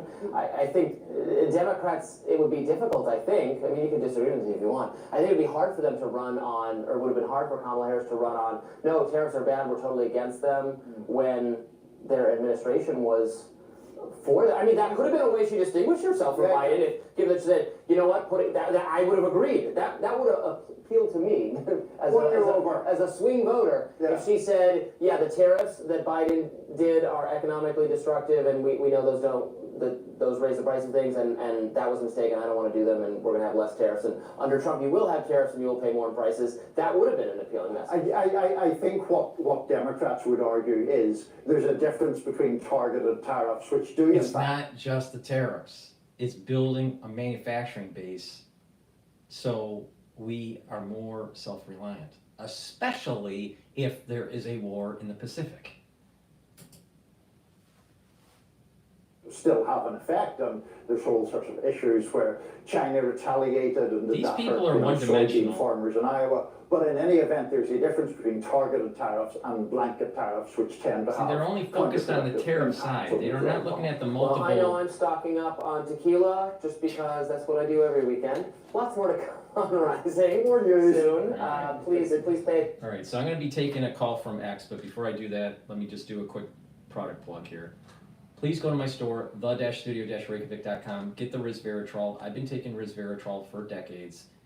This is an antioxidant. It helps to improve the health of the mitochondria. Mitochondria is really important for your ATP. You need that for energy for your cells. And resveratrol helps to get rid of senescent cells. And resveratrol stacks really well with many things that I offer on my store, like C60 and NAD+, NAC, and ubiquinol. So for NAD+, NAD+ is important to boost up energy levels, help to repair DNA damage, and also to help with neural health. Very important as you get older. So please go to my store, get the NAD+, stack it, and you're going to start seeing the benefits and the slowing down of the aging process and boosting up your immune system and and health of your neurons.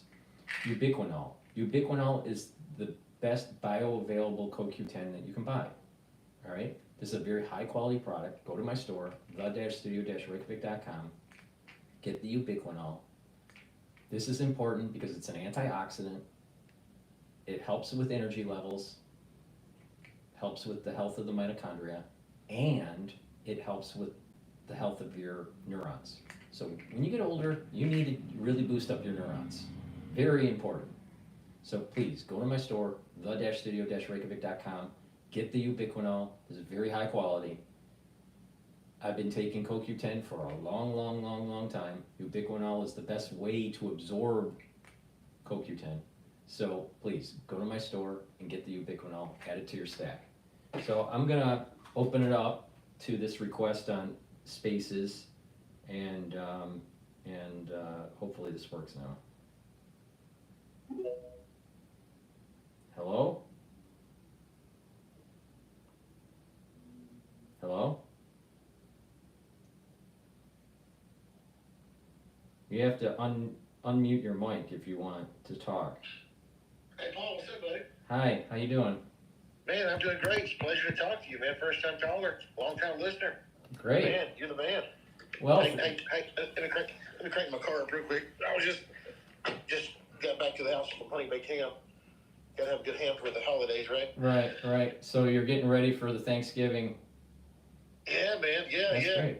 Absolutely. Yeah. Now, hey, listen, nobody was more right than Paul Cottrell on COVID-19, right? Yeah, but that's true. But I try to stay away from saying certain words because of the censorship on YouTube. So let's try to stay away from certain words. But I appreciate you watching and calling. Do you have any comments or any questions? No, I mean, listen, I think what you're doing is great. I love the work that you've done with George. I've been following it for a long time. I've got a lot of the same interests that you have, from financial markets to medicine. I'm not a doctor, but I do play one on TV. No, I'm a retired pharmaceutical rep. Yeah. That's, Oh, my father retired from AstraZeneca as a pharmaceutical rep. Oh well, yeah. Yeah. I was with Merck for almost 22 years, and so I just retired, and I actually I just went back to work with another company. So no, I'm really excited about that. Yeah, what happened with my father was that he retired in I think it was 2008. So he got hit by the whole Lehman debacle. So his savings was like cut in half. Oh man, it sucked. And he chose to retire early. He chose to do it at, I think, age 62, age 63. And I in a way I'm glad that he did, because you know that my father is in the nursing home now, right? Did you know that? Maybe not. Hello? I'm losing your connection here. Yeah, for some reason the connection's really bad. Can you hear me? Hello? It's a little bit better, but it's still. Try speaking again. No, it's something. It's like it's almost like you're in a tin can. I don't know if you can hear me or not, but my father, he retired a little bit early, and I'm glad that he did, because he ended up getting ischemic dementia in his mid 70s, or late, about 78 when I think is when he got his ischemic dementia. So at least he was able to enjoy his retirement, as much as he could. So I guess retiring for him a little bit earlier was better. But yeah, he was affected by that whole Lehman crash. Can you hear me now? Hey, can you hear me better now? Yeah, it's better. It's a lot better. Can you hear me? Yeah. Yes. Okay. Yes. All right. Good. Yeah. So yeah, my father. Yeah, my father. He tried to retire a little bit early. But he was right in that whole Lehman crash thing. It sucked. It really sucked for him. Yeah, I hate that, man. It's that thing affected a lot of people. So. Mm-hmm. And he started pharmaceutical sales when he started pharmaceutical sales in the 70s, late 70s, and it was like totally different. He was in ophthalmology sales, and he was working for I think a company called Cooper, and then they were bought out. There was like lots of consolidation going on in the 80s, and then eventually ended up at Johnson & Johnson under IO Labs. And then eventually he left there and then started working for AstraZeneca. But, yeah. Well, it sounds like he had a great career. So that's fantastic. No, he saw a lot. He saw huge changes. Huge changes in the industry. Yeah, there's big changes, man. I tell you. So how old were you when you went back to med school? I started my medical school journey in my late 40s.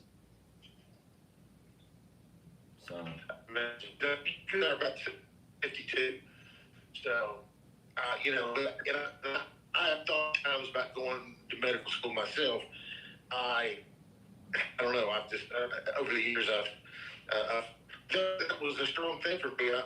Many years I thought I'd go back to school, but I got a bunch of kids, and I was like, I don't know, it's be tough. Yeah, I mean, it's just. I think that it's important to just. I think it's important to look at family life and side on spending time with family more than pursuing other credentials or stuff like that. Life is very short, and it's just. I think this is a lesson learned that I saw with what happened to my mother and father. So I think it's very important to just kind of enjoy your life, and you don't have to constantly be chasing something. There's no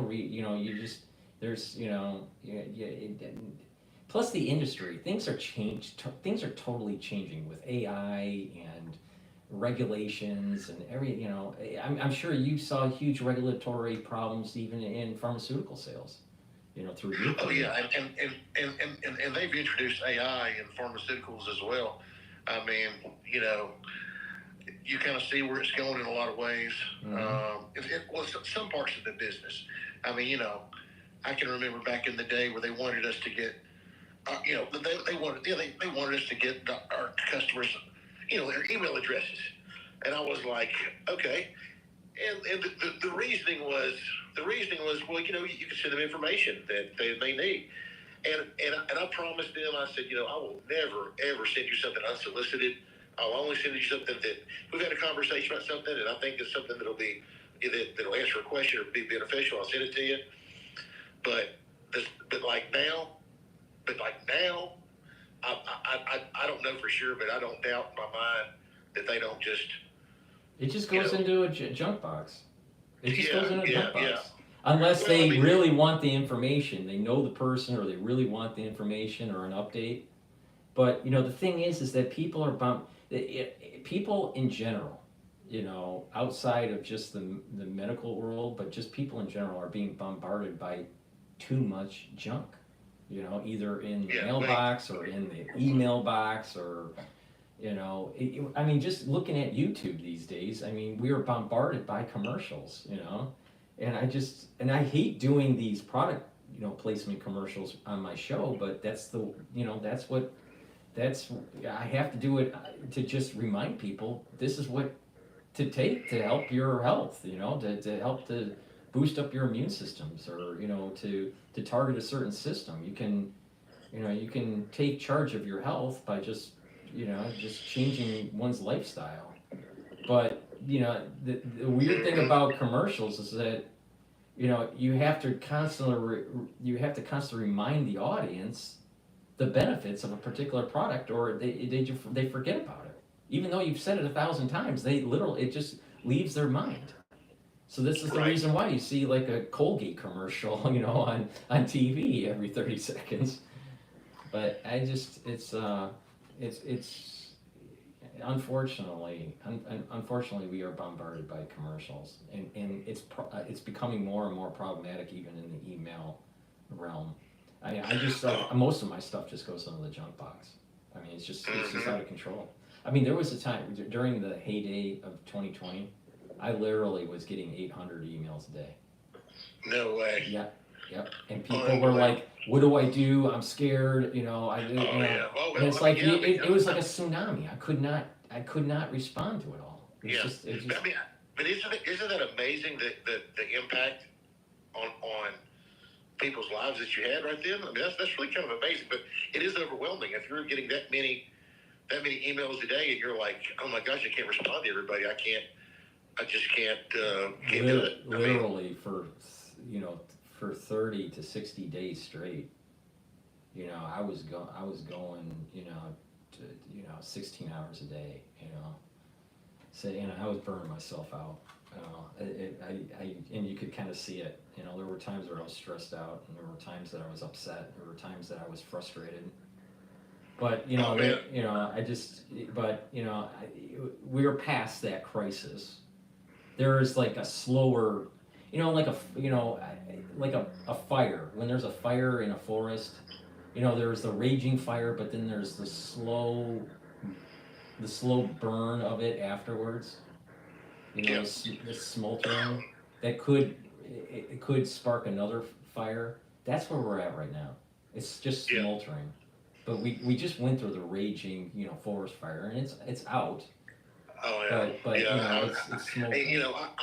I was one of those that when I caught COVID-19, when I caught the illness there, I mean, man, I was in the hospital for 3 weeks, man. I was bad sick. Mm-hmm. I mean, I'm.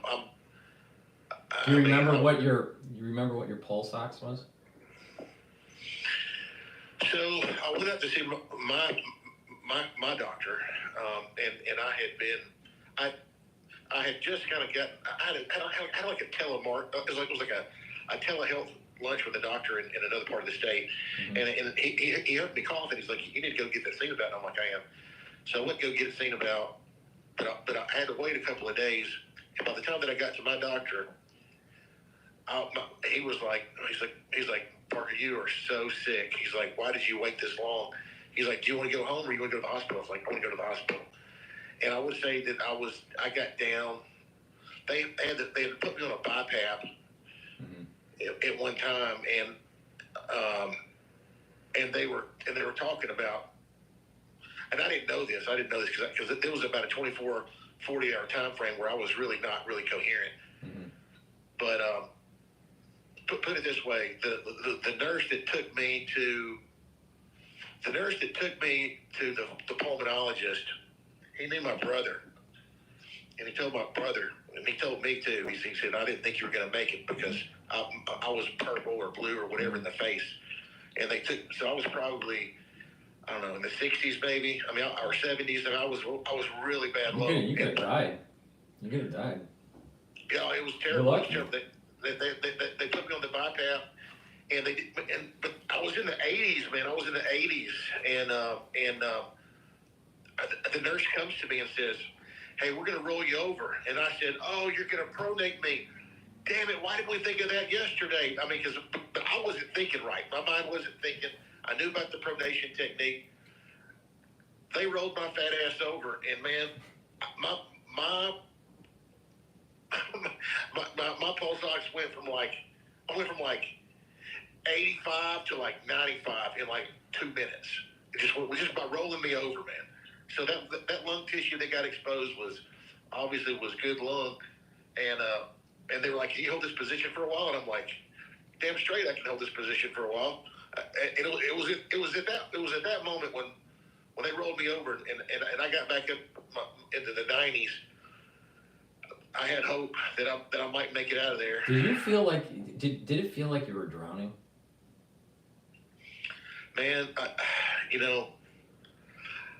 don't know. I don't know that I felt like I was drowning, man. I just remember just being so out of it, man. And like when they wheeled me in there, man. I just remember the worst part of it was when they put that BiPAP. That's what it's called, right? A BiPAP. That it's like the next. CPAP. Yeah, so it was like it's not BiPAP. No, what do they CPAP. call the thing? It's a CPAP. It's like you're like Darth Vader. It's like it's like a mask. It's like forced oxygen, air, and it was and that thing. I had to wear that thing for like 2 weeks, 2 or 3 weeks, man.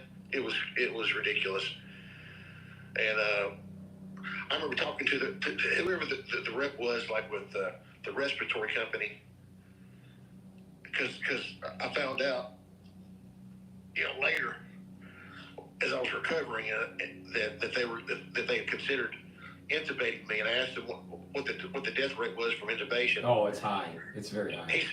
And he said, "You don't want to know." I said, "Go ahead and tell me. I want to know." No. It was like 90%, man. I was like, shit. No, that's the problem. Is once you go down that road, it's almost like no point of no return. Yeah, it was. Yeah, but I mean, like I said, about 48 hours there, man. I really don't remember much. I just kind of in and out of consciousness. That's why it's so important to keep that pulse ox up. Oh yeah. Because as it drops, it keeps on dropping and dropping and dropping, and they can't. You just can't stop the precipitous drop. The only solution after that is intubation.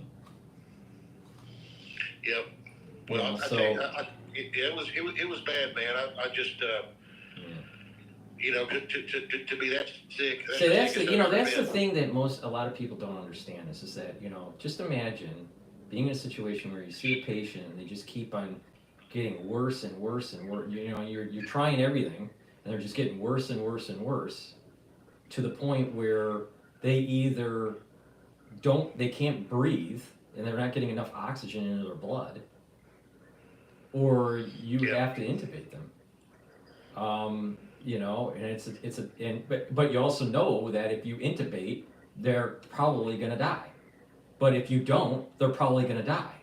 So I mean, so there's no That's why it was so important for people to like right away, take care of it instead of it, getting worse and worse. A lot of people just let it get worse and worse. But I don't want to focus on what happened during the crisis because of just the censorship on YouTube.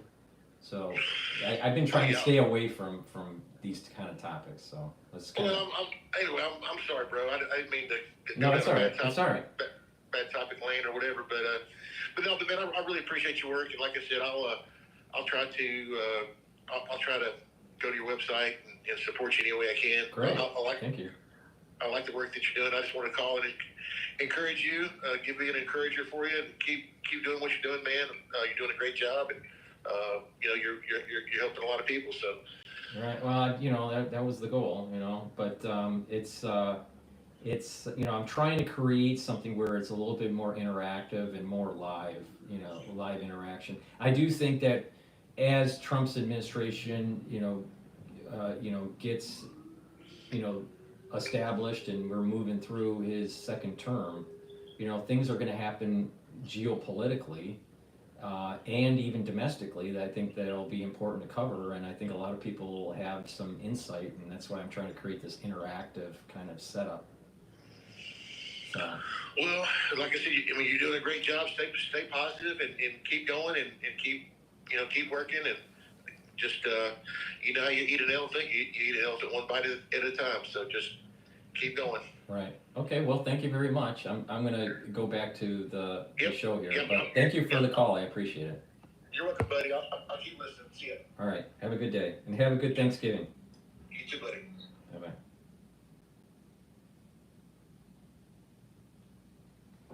Okay, so just to remind the audience, there are 3 ways to see this live stream on this channel, on the larger channel, on the other YouTube channel where you see the dashboard of the market and news, live feed news coming from Dow Jones, and you can also see either version of the live stream on my website, the-studio-reykjavik.com.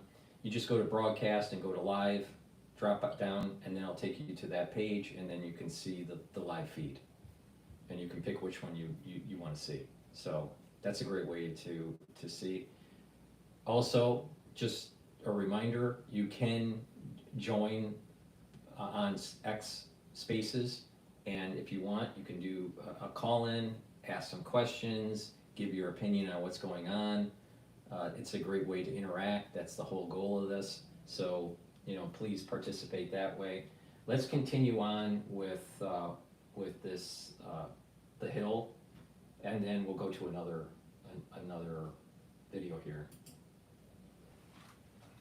And I'll be delivering speeches with the cadence of Kamala Harris. The Hill's done. So let's. If we keep this up, stay tuned. Alright, so what's going on with... Alright, let's go to this turkey. Since we were talking about Thanksgiving, this is Fox Business talking about Thanksgiving. You call me Detective Alex Cross. You're not in my head. Definitely commercials. Rent free. Right here, right now. We'll show you how. This is the premium Garmin Duffel 45 liter by Half Day. It's a transforming 2-in-1 travel duffel bag for long weekends, weddings, and business trips. Apologize for all the commercials. So as Thanksgiving approaches, we have so much to be thankful for, particularly as Americans, right? This renewed animal spirit, it's not just markets, it's the country. Everyone's hoping for prosperity without inflation. However, higher prices remain central, certainly at this moment, a central theme for our economy. Although along with the cultural battle, persistent inflation, obviously, probably the most significant factor with the election outcome. And some of the more egregious price increases, really ironically, cross the cultural battle would be pumpkin spice latte. I just want to show you this. It is actually up huge, more than home prices since 2005, 94 and 73% respectively. I mean, the election overall, listen, it was all about that. But the gaslighting, even though the election is up. Pumpkin spice lattes are up 94%. I mean, come on. We have runaway inflation going on here. Actually, a pumpkin spice latte sounds good. The gaslighting continues. Check this out. NBC taking severe heat on a report that this upcoming Thanksgiving meal will only cost $5.80 a head for 10 people. Well, I shared it on X, and here are some of your responses. Let's just say that you're not buying it either about this. Listen, one viewer is tweeting a single wing. By the way, I love this. It's attractive, right? The wing with some garnish there. Another writing that this is an insane level of water for NBC to carry for the Biden administration, which I responded to with the lyrics. You remember, he ain't heavy, he's my brother. They're in this together, folks, all the way through. And at least one viewer tweeting out this picture or sending it on X, a hot dog with mustard on it. The NBC numbers look just about right if you're eating hot dogs. Honestly, though, I got to tell you, the number obviously seems extraordinarily low, although it made me think of my favorite Tupac song, Dear Mama, right? The part of this song where he praises his mother for making miracles every Thanksgiving. I can see you coming home after work late. You're in the kitchen trying to fix us a hot plate. Just working with the scraps she was giving. And mama made miracles every Thanksgiving. But now the road got rough, you're alone. Trying to raise. You know, I tell you what, ladies, at $5.80, mother will have to make miracles to make this one work. Let's bring in a power panel, all right? Heather Zumaraga's with us, Beverly Hallberg, both two of my favorites. I don't know about you, but for sure, Thanksgiving is a little bit more expensive this year. All right, for sure. I mean, just the ingredients to, make everything. The turkey's more expensive. Everything's more expensive. Now, I'm in New York, too. I mean, I also So with you, Beverly, because for me, this is the more media gaslighting the public. I mean, to me, the real message is that the mainstream media hasn't gotten the real message. The only thing I can come up with is that they're referring to the Hollywood elite who are on Ozempic and have little to no appetite. That's the only thing that makes sense for this number, because we all know you can't even take your family to McDonald's on this dollar amount. So I think you are right, this is gaslighting, and it is the doubling down, refusing to see what is. They're walking in lockstep with the Democrat Party and have failed to do any self-reflection and learn from lessons. They're going to continue to lose viewers, they're going to continue to lose people who want to read their so-called news. Heather, your thoughts? Yeah, well, I mean, hey, I love Tupac. Maybe he's still alive, but with $6 turkey, according to NBC, you're going to have to get around, as in I get around to many different grocery stores to find a turkey for less than $6. Completely out of touch with reality. Well, that's why the ratings are also tanking. You mentioned that the election was lost mainly in part due to the fact that the wealthy elite, yeah, they might not eat because they're on Ozempic, but they don't even go to the grocery store if they do eat. They probably have someone do it for them, have it delivered to them, so they're just completely out of touch with reality. Maybe at Chick-fil-A, if they sell turkey, you I don't know. for $6.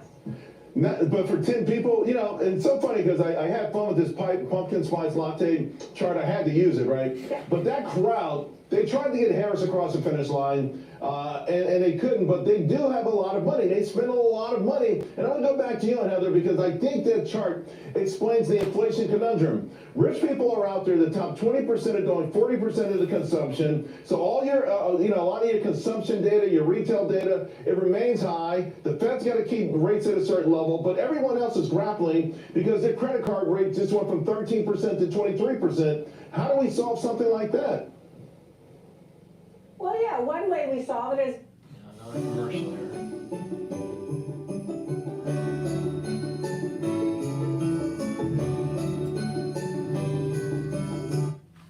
Well, yeah, one way we solve it is not blaming small businesses and greedy, evil corporations, which are the words of Ms. Harris and the Biden administration. Remember, if she was elected, she was going to impose those price caps, Charles. I mean, my husband and his family have a food distributor down here in Florida, and they're squeezed. I mean, when your margins are squeezed, your profits decline, he can't compete with the Amazons, the Bezos, and the Whole Foods. And so unless you pass those costs along to the consumer, then yeah, you're in a really tough place. And so I'm glad the new administration, President Trump, is going to come in, rein in some of that wasteful government spending, also lower energy prices, and I think it's going to be a beautiful thing to bring down prices across the board. You know, Beverly, President-elect Trump campaigned on jump-starting the housing market. We had housing data today. Wasn't great, but the housing prices keep going up and keep going up. What do you anticipate in terms of a rollout from Trump, the new Trump administration? Now, first of all, I do think there is more of a sense of optimism. I looked at the housing numbers in my area in South Carolina, and sales have gone up slightly, so that's good. I think people at least have some certainty for the next 4 years. But he's talked about rolling back regulations, and also lowering energy costs will make sure that homes don't cost as much to build. But I really think there's this element until the economy fully gets back on track, unless interest rates start declining, especially first-time home buyers, young people in their 20s are not going to be able to afford those homes right now. I think this is a long-term battle that he's going to have to address. All right, ladies, let's switch gears because you know what? I'm so unhappy with customer service. Almost everywhere I go, it's become an unmitigated disaster. But on that note, I think I found my next bank. Now, it's a Japanese bank, but it's called Shikoku Bank, and they pledge to commit seppuku, right? Which is essentially, if they commit fraud, any employee at the bank who steals money will pay for it with his or her own property and then commit suicide. All right, so Beverly, suicide aside though, I mean, think about this. Yesterday we found out someone at Macy's sold $100 million, right, or hit fraudulent payments. It just feels like there's a massive disconnect. So I mean, I'm looking at corporate culture. This is crazy. Macy's had to delay their financial reporting because of $154 million employee scam. And it seems like it's going in the wrong way. How do we fix that?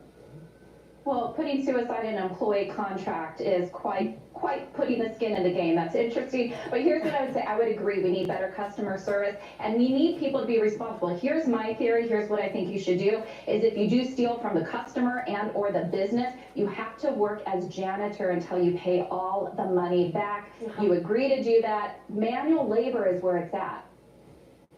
Yeah, I don't trust them now. I think the floors are going to be sloppy. They're not going to throw the garbage away. I don't trust them in that role. We got to give them something else. Hey, I want your opinion on this, Heather, but I'm going to skip to something else because I don't know if you guys saw, Warren Buffett put out a fascinating update on this will yesterday.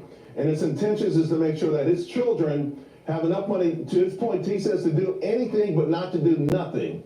He wants them to give away 99% of his fortune. And he talks about, you know, that he doesn't think families should have this kind of money. And Heather, I want to talk to you because you're in the financial industry, and right now more and more Americans are trying to generate generational wealth. But Buffett thinks that's a mistake. What are you hearing from people? I don't know. You know, I don't know what they're going to say because I haven't seen this video. But the thing is it's kind of a misnomer here. Warren Buffett pledges to donate 99% of his fortune after his passing. Now let's think about that for a second. How is he donating it? If it's going into some sort of trust fund, is it going into some sort of nonprofit where, you know, in the charter of the nonprofit, it's going to, you know, fund programs, but, you know, some of that money is permanently restricted?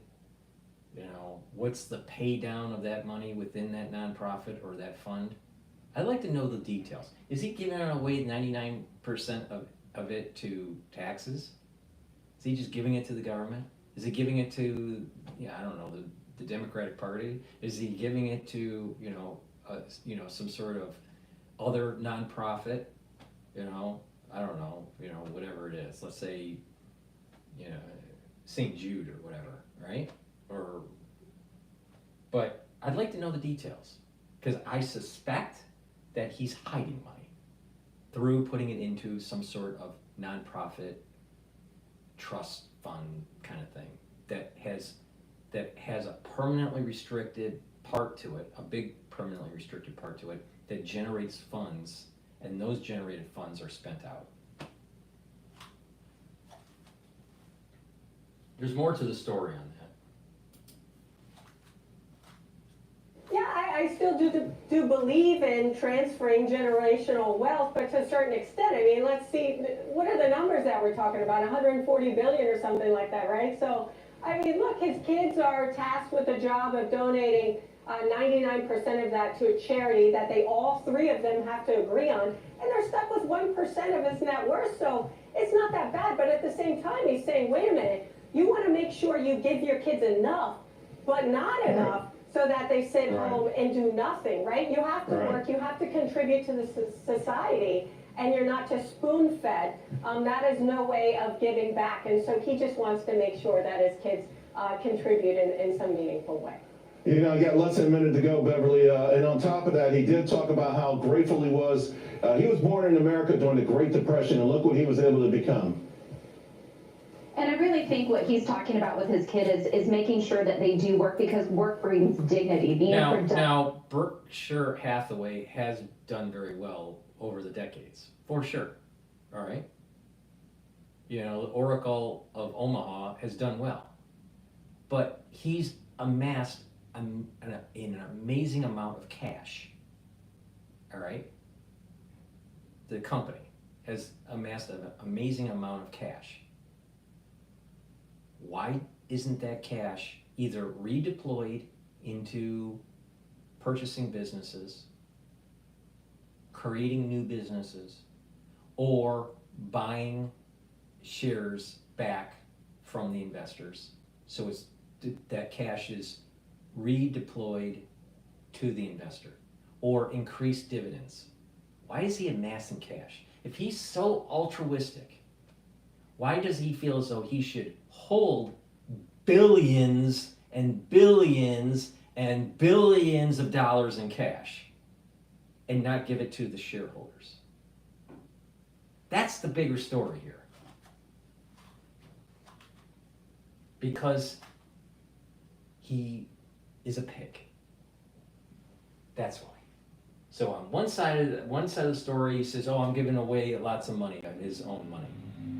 The other side of the story is that the company, Berkshire Hathaway, has held lots of cash on hand and is not willing to give it back to the shareholders, either through share buyback or increased dividend. There's no reason why a company should have $50, $100 billion in cash. The same problem with Apple. Apple has too much in cash, and they should be giving it back to the shareholders. Being able to make something, create something, brings so much joy. You can look at plenty of extremely wealthy people. If they inherited it and didn't work for it, they often live unhappy lives. So I think this is the best thing he could do as a father. I think it leads to more happiness for his children. And what about the notion, though, that you could be born in the Great Depression and still become one of the richest persons that ever lived in this world? Phenomenal, isn't it? I think it's just what you talk about all the time. Yeah. Yep. It's the American Heather, dream. Beverly, ladies, I'm sure that Warren Buffett can afford his turkey this year. But I do think that he should give back that cash on hand to the shareholders. He shouldn't be hogging it all up. I think it's just wrong. Just wrong. All right, let's take a look at what else is going on in the news here.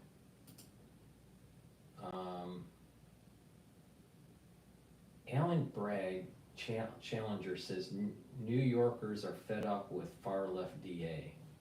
All right. Before I go to that, which is Fox News, I saw one of the council members for Manhattan, the Upper West Side. They had an event at the Harbor Club, and they were talking about what's going on with immigration. They were talking about many issues with New York City. And, one was the crime, one's the housing issue. Supposedly there's 540,000 units needed, housing units needed in New York City. I thought that was a large number.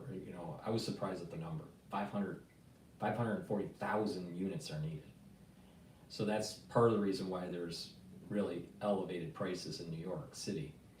But what was really important that she brought up that I had no idea is, like, you wonder, why is it that they're sanctuary cities? All right. Why is it that there was such a push for sanctuary cities? Now, one thought was, okay, bring immigrants, illegals in to a state and then kind of try to get them to vote, give them access to voting, and then you convert a red state into a blue state. But there's something even more sinister going on, and that is the education funds for New York. And it's not just New York, but the education funds are based on the number of pupils that sign up at the beginning of the year.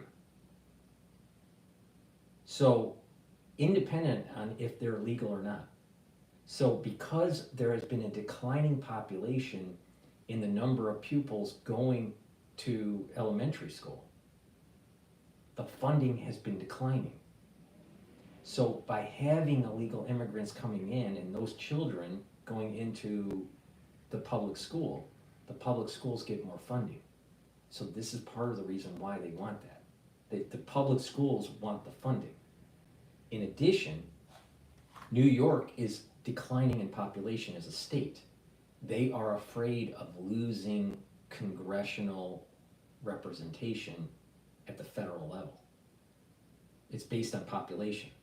If your population declines, they're going to lose representation. They need the population increased. Well, the best way to do it is get illegals in and then eventually give them amnesty. They become citizens and boom, you protect your representation in Congress. So it's about trying to stop the bleeding of people leaving the state. I thought that was pretty profound, and that came right out of a councilwoman's mouth last night. So it is about trying to it is about changing the electoral vote, but also it's about funding at these different departments, especially education department. Because it's all based on the number of pupils that sign up at the beginning of the year. All right, since we were talking about Thanksgiving, just in case you can't afford a turkey and you don't get sleepy after the meal, go to my store, the-studio-reykjavik.com, and get the Goodnight Formula. All kidding aside, the Goodnight Formula is really important to take. Why? You need to consolidate memory by having a deep sleep and the 3 cycles of REM sleep. By being in 3 cycles of REM sleep, you're detoxifying your central nervous system, and you'll be well rested when you wake up. Chronic sleep deprivation is bad for you. It weakens the immune system because your cortisol levels are too high, and it will prevent you from detoxifying your body, and you will age faster. But if you have better sleep, deeper sleep, REM cycle sleep, you're consolidating memory, you're detoxifying the body, and you're going to be well rested. You're going to be slowing down the aging process, and you're reducing the chances of having early onset of dementia.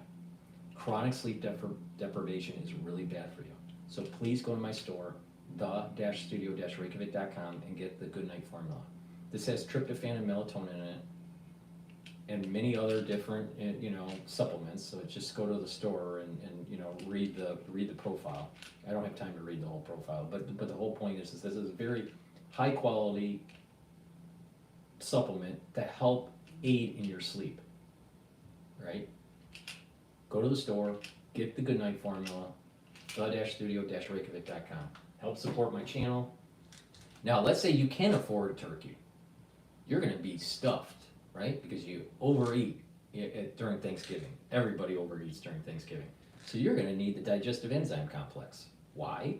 Because the digestive enzyme complex has the enzymes that break up the carbs, the proteins, and the lipids. So, it's going to, help you to break up the bread that you eat, and, and the stuffing. It's going to help you break up the turkey for the protein, and it's going to help you, break up that gravy that you put on the turkey. In addition, it reduces the stress on your pancreas. As we get older, our pancreas gets worn out, too stressed, right? And it doesn't work as well. Well, a great way to boost up the health of the pancreas and reduce the stress on it while you're digesting is to take the digestive enzyme complex. So you can absorb those nutrients better and you're reducing the stress on your pancreas. If you work out, you're going to need to fuel your body.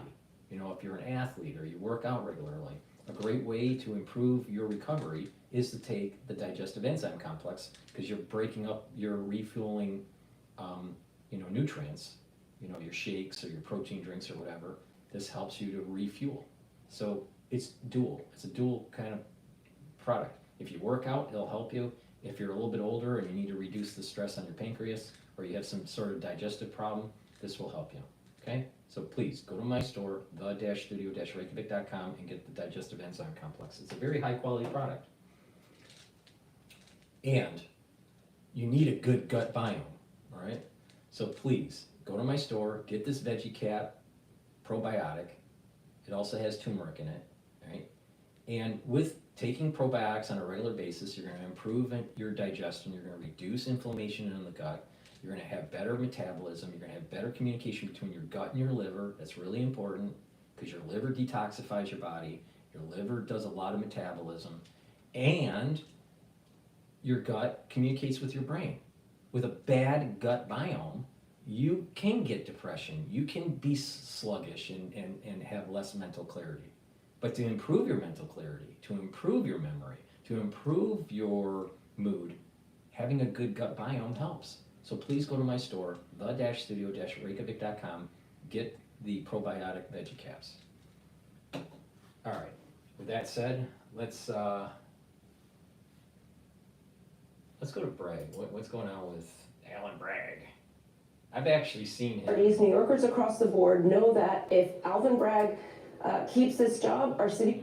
Something that is shocking for me as a parent, gender identity classes for kindergartners. That's what Hillside Elementary School in New York had been teaching with lesson plans, including identifying who you are, expressing identity, and determining your gender pronouns. See, this is the crazy thing. This is the crazy thing about what's going on in New York. They are trying to brainwash these kids at such a young age and confuse them, and then you add in the endocrine disruptors in the food and in the water, and all of a sudden you start having emotional problems. These kids have emotional problems, they start having endocrine problems, they're having gender dysphoria, they're having memory problems, they're not as healthy, their immune system is down. There's lots of things that are happening, and there's these two vectors. They're attacking them through the food and water, and they're attacking them through the inculcation at school. It's crazy. We need to stop this. You wonder, did you have, for the ones that are like Gen X or even baby boomers, did you have friends that fell into all these weird categories, and had all these problems? I didn't know anyone autistic in elementary school. No one. I knew no student that was autistic at any level. Thinking back on, with the knowledge that I have, none of them were even, slightly, not one. Now it's like 40% of the student body. Crazy. We're poisoning our kids mentally and physically. It's just bad. 5-year-olds are expected to understand include cisgender, transgender, and non-binary, and as of this moment, that lesson plan has been taken down. Vaughn Marin is a mom of 4 running against Alvin Bragg for Manhattan DA. She joins me now. We're going to get into the DA race in a second, but you have been a school board president. You are an education advocate. Is that a good idea, teaching that to 5-year-olds? Well, let me say this. I have been elected by the parents of Manhattan again and again and again in our school district, precisely because I focus on, and the parents of our district want us to focus on, real education, on literacy, on numeracy, and not on leftist ideologies that are inappropriate for kids. what parents want is their children to get a good, solid education, to learn how to read, particularly in kindergarten when most kids actually need to learn how to read. And that's why the parents of Manhattan have elected me again and again, because I am very clear that our schools need to be places where kids can learn the important stuff and not have that kind of leftist indoctrination. I think you nailed it. I want my children to learn math, reading, writing, science, and I'm a pretty smart 4-year-old who's going to be 5-year-old soon, and I don't think in any world I could explain cisgender, all these different concepts to her without confusing her, and I think that's the issue. We did reach out to the district. Here's what the superintendent wrote, quote, "We will be reviewing future lesson plans over the next couple of months with updates to the Board of Education, providing ample opportunity for Hastings community feedback before any lesson plans are taught in the classroom." Reached out back to the district for further comment. We are awaiting further clarification, so we'll have to leave that one there. Meantime, Democrat New York Congressman Richie Torres is calling for stronger border security as he eyes a potential run for governor. He told the New York Post, quote, "If the federal government is looking to remove violent criminals, then the state should cooperate." But Ma, just 2 years ago, he said he backed mass amnesty for illegals. Is this a bona fide shift in his views in light of what the voters told us following Trump's big win? I think it's really clear in New York and around the country that people in both parties want safer cities, they want better schools, as we talked about, and they want sensible policies. They don't want extreme ideologies on either side. What they want is a way to raise their kids, to have excellent schools, to have safe streets, to have thriving businesses, and Richie Torres and lots of other people have gotten that memo. Okay, let's get to the main event now, Maude.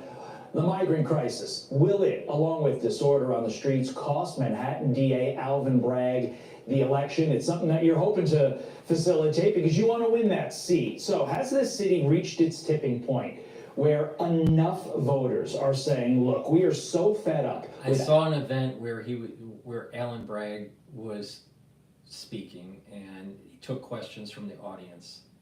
The audience was very negative on Allen. They were worried about the crime and how he's not addressing it, and all he cared about was just giving, these criminals, one chance, 2 chances, 3 chances, 4 chances, 5 chances. He's just not paying attention to the crime. And then at that time, he was also going after Trump. He was focused more on Trump than the crime that was going on Broadway. Alvin Bragg's soft on crimes policy that we will elect a Republican in a deep blue city like this. Look, I think at this point it's really not about party. It's about who has the best policies and who has the best ideas and who can really say we will prioritize keeping New Yorkers safe. Since 2019, we have had a 30% increase in crime in this city. And that's notwithstanding the fact that some people are so fed up with the response that they get that they don't even call in crimes. If you see someone stealing in your local pharmacy, you're not going to call the police because Alvin Bragg isn't going to prosecute that case. He released a day 1 memo saying that there were certain crimes he just wasn't going to prosecute. So New Yorkers of both parties, New Yorkers across the board know that if Alvin Bragg keeps this job, our city will just get less safe. We absolutely need a change. I am a criminal defense litigator for many. I am dead serious. New York is turning into Gotham. It's turning into Gotham City, all right?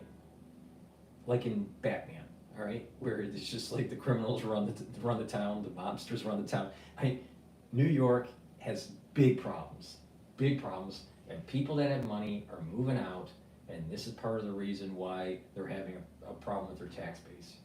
And so they try to fix it a little bit by, well, they're going to have congestion pricing.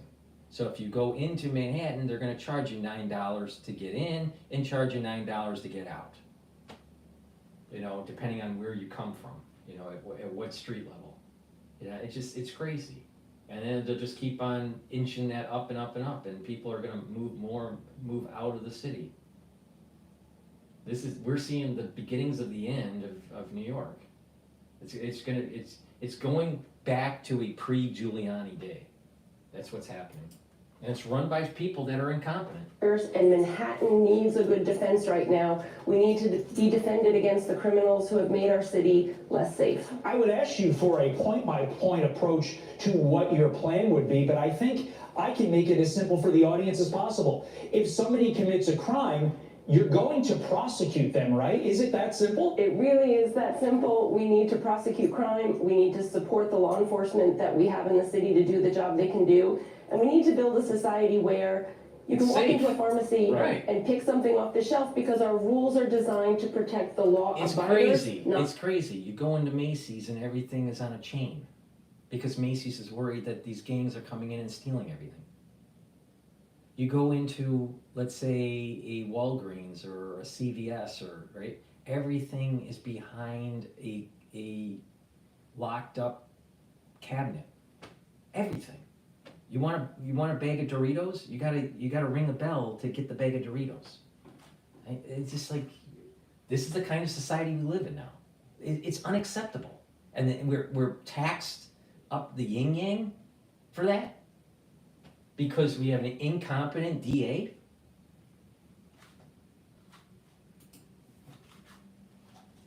Lawbreakers. Maud Marin, her campaign pitch is if you elect me to be DA, I will actually do the job of being a DA as opposed to what Alvin Bragg is doing. We thank you. We're going to be monitoring this race. We've got about a year. It's going to be interesting. Maud Marin, thank you. Thanks, Steph.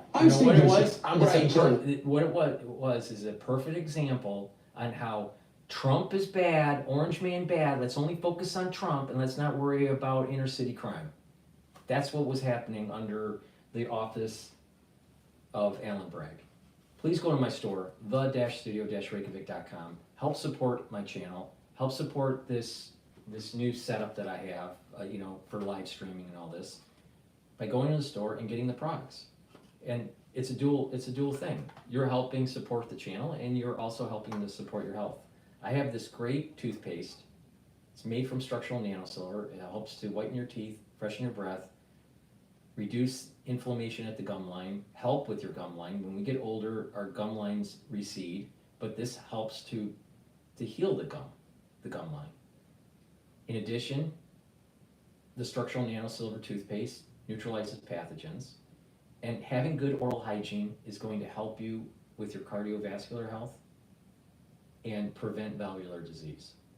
So please go to my store, the-studio-reykjavik.com, and get this great toothpaste. Get a couple tubes for your household. 2, 3, 4 tubes for your household. All right? It's very high quality. It's the best toothpaste that you're going to be able to get. Vitamin B complex, very important for cellular metabolism. The first few B vitamins helps with your mitochondrial health, and B vitamins are very important for your neural health. So it's important to take when you get older. Vitamin C, boost up your immune system, especially during the cold season. If you're not feeling well, take a double dose. Make sure you drink it with filtered water. And magnesium and zinc, you should be taking every day to boost up your immune system. And again, if you're not feeling well during the cold season, take a double dose. Maybe take one in the morning, take another one in the evening. But the thing is if you're not feeling well during the cold season. But, maintenance, if you're feeling fine, take just, 1 dose per day. This is the magnesium and zinc. Boost up your immune system. All right, let's go to Bloomberg here. This is about the turkey party. This event marks the official start of the holiday season here in Washington. It's also my last time to speak here as your president during this season and give thanks and gratitude. So let me say to you, it's been the honor of my life. I'm forever grateful. And he may be feeling grateful for something else this Thanksgiving, which is what he was able to announce from the White House yesterday, a ceasefire deal between Israel and Hezbollah in Lebanon. It began at 4 a.m. local time. It will last for 60 days, but the president cast this as something that can be permanent, ultimately. That is the end goal here. And of course, one of his major goals of holding this office has been to achieve, if not total peace, at least more peace in the Middle East, something he's been pushing towards since October 7th of last year, and obviously coming in the final days of his presidency. So we want to reflect more now and assemble our signature political panel. Rick Davis, Stone Court Capital partner and Republican strategist, alongside Democratic analyst Jeannie Shanzano, senior democracy fellow at the Center for the Study of the Presidency and Congress. Thank you both for being here on this Thanksgiving Eve. Jeannie, I know we talked about this yesterday, but obviously this is going to be talked about well into the future. It will be written about by historians. And when they look back at the Biden presidency, what is more likely to stand out? The fact that this conflict in the Middle East began while he was in office, or that there were steps toward a ceasefire in at least part of it as he was leaving? Yeah, I think it's going to be a mixed bag. I think it's going to be a little bit of both. And happy Thanksgiving Eve, Kaylee. I should say that first. I think it's going to be a little bit of both. This was certainly yesterday, this ceasefire with Hezbollah and Israel was certainly welcome, the result of a huge amount of work on the part of the administration and so many of our allies around the world. It does also suggest that Iran, a chief challenge for the United States, is saying it mildly, has been weakened because, of course, they had to be part of this agreement as the chief sponsor of Hezbollah. But that said, the president, of course, was unable to get, sort of the big prize, which is a peace deal between the Hamas in Gaza and Israel. And of course, most importantly, to get the American and Israeli hostages home who are there and have now been there for over a year. So, it's going to be a bit of a mixed bag on both parts, but this was certainly welcome and the result of a huge amount of work for the president and his team. Well, and of course, the new president is going to potentially inherit not just this conflict, Rick, but the other hot conflict the U.S. has been involved in, at least from a support standpoint, the one in Ukraine. We just had a headline crossing the Bloomberg terminal that President-elect Trump has named Keith Kellogg for a special envoy for Ukraine and Russia. Kellogg, of course, a retired general, retired Army lieutenant general. He did serve in the first Trump administration, but this comes as Donald Trump has been quite clear, Rick, about the fact that he would like to see the war in Ukraine come to an end, and he thinks he could do that in a pretty expeditious manner. So what is the former national security advisor for Trump's former vice president, Mike Pence, going to play a role in here? How long will we need an envoy if there's to be a quick end to this conflict? Well, I think that after the first conversation that Donald Trump had after his election with Putin, where Putin wouldn't even admit that he spoke to Donald Trump, I think the message was loud and clear that if you thought you were going to get a quick end to this conflict, you are kidding yourself. In fact, Donald Trump's message to Putin. I think the issue is that the deep state is trying to create a situation in Ukraine to hamstring Trump,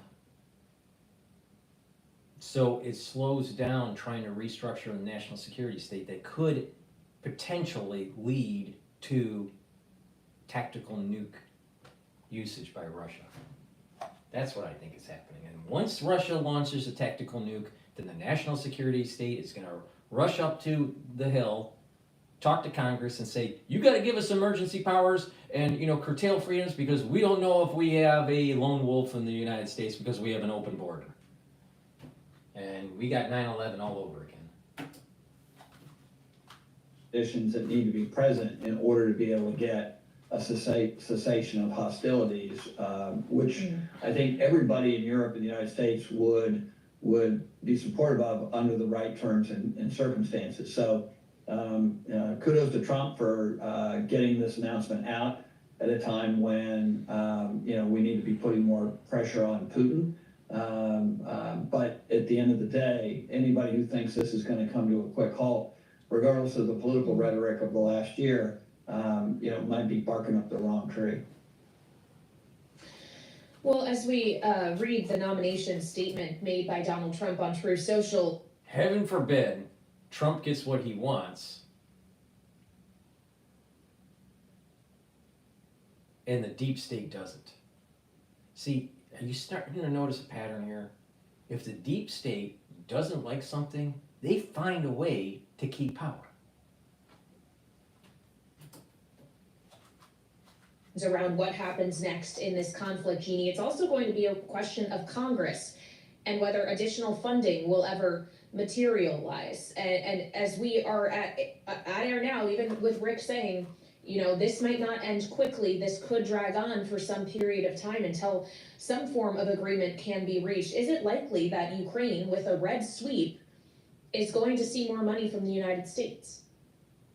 You know, I don't think they're going to see anything approaching what they've seen under the Biden administration. Donald Trump campaigned on an America First slogan. So did many of the members of the party who won. Many of them are now in Congress. We still have a number of Russia hawks in Congress as well, including Mitch McConnell, who has a key role on one of the appropriations subcommittees in the Senate, although he has stepped aside from the majority leader position, or minority leader as he was.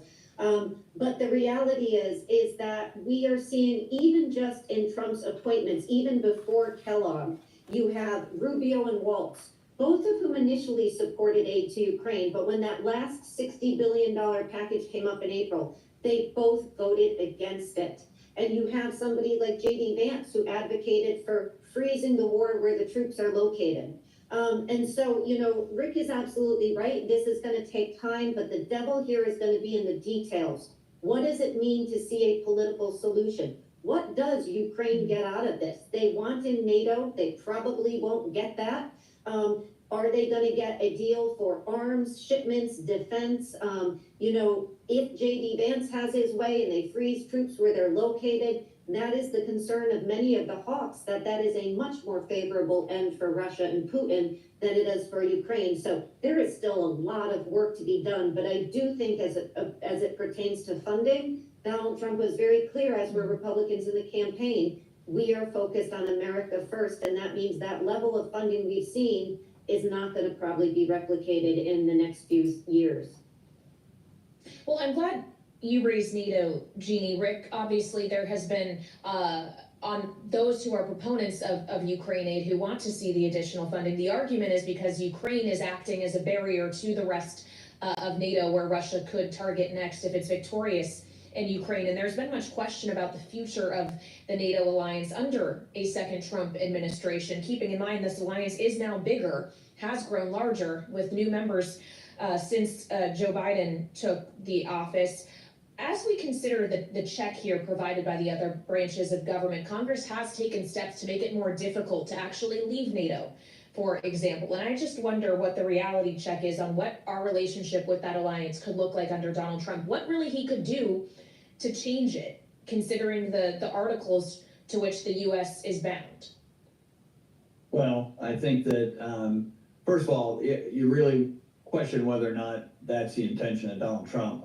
He likes to rattle the sabers when it comes to our own allies, but the reality is we just went through 4 years of Donald Trump and 4 years of Joe Biden, and arguably NATO is stronger than it has ever been since the Cold War ended. The deep state does a lot of saber rattling too. You kidding me? And look, we have the power of the purse. NATO is very much reliant on our financial support and our military support. We have bases in virtually every NATO country, troops permanently stationed there, enormous amount of equipment and stockpiles.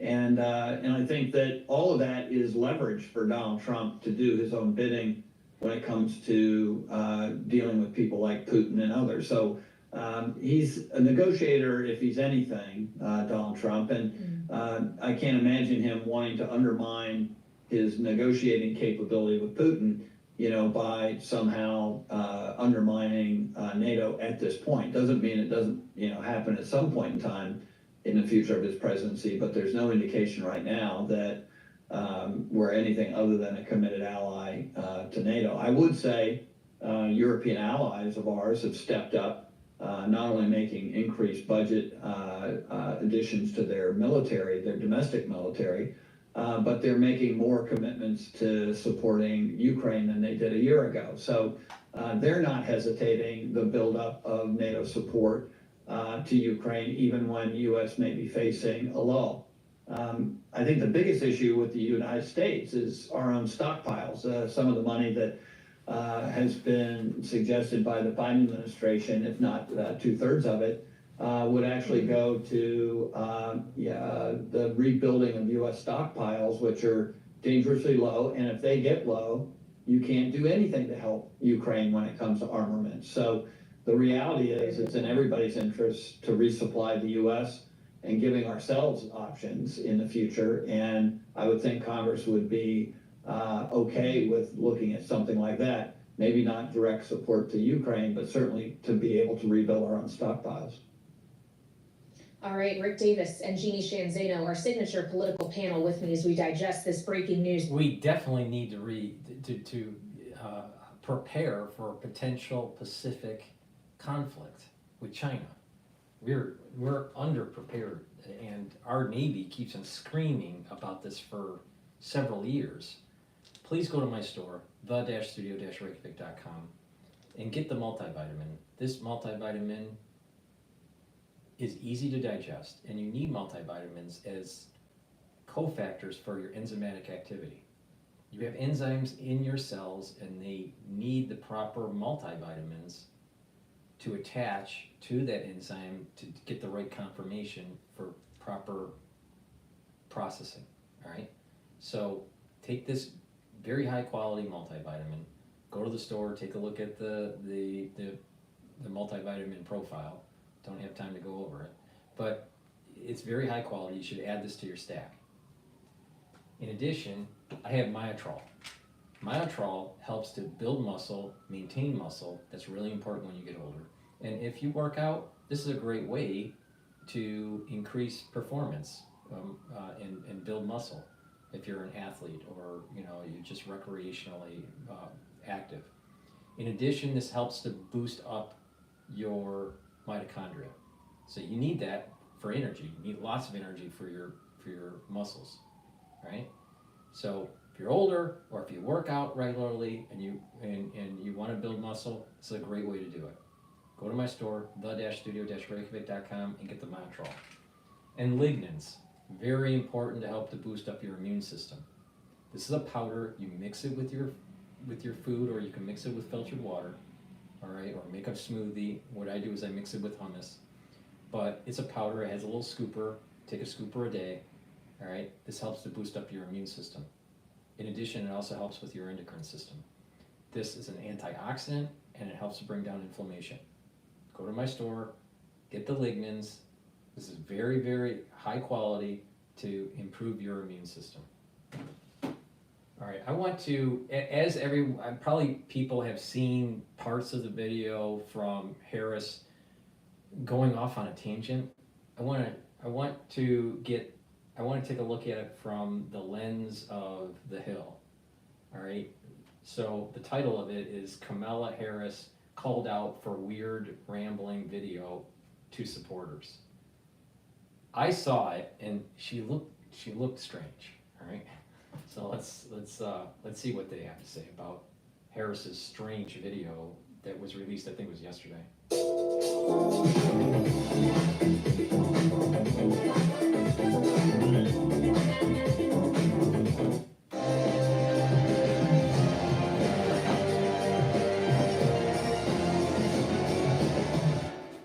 Vice President Kamala Harris spoke out for the first time since conceding the presidential race to Donald Trump. Here's a clip of Harris talking to some of her supporters. And it means so much to me and to Governor Walz that you knocked on doors, you called friends, you called in favors.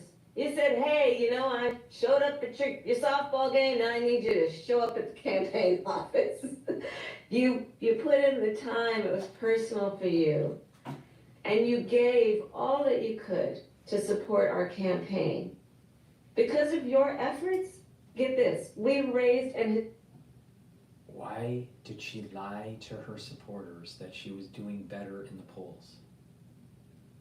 Why did she run a campaign where she collected $1 billion in 107 days and was still $20 million in the hole?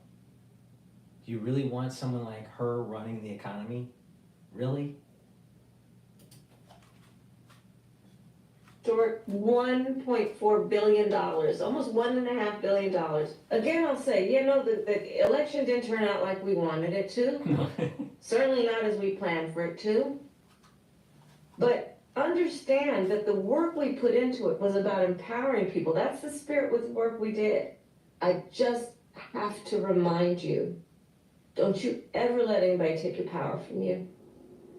You have the same power that you did before November 5th. And you have the same purpose. How do they have the same power when they lost the House, they lost the Senate, they lost the executive branch, and there's a more conservative court? How does the Democratic Party have power?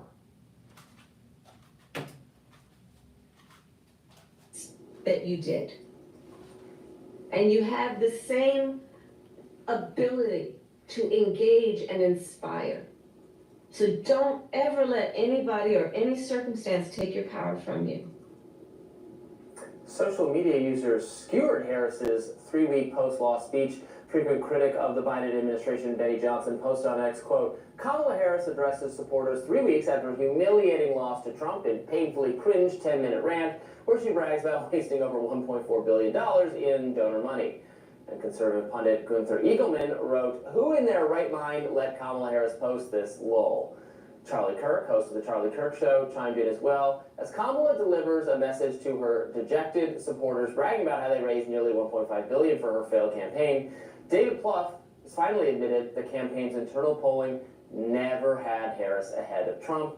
It was all a giant scam.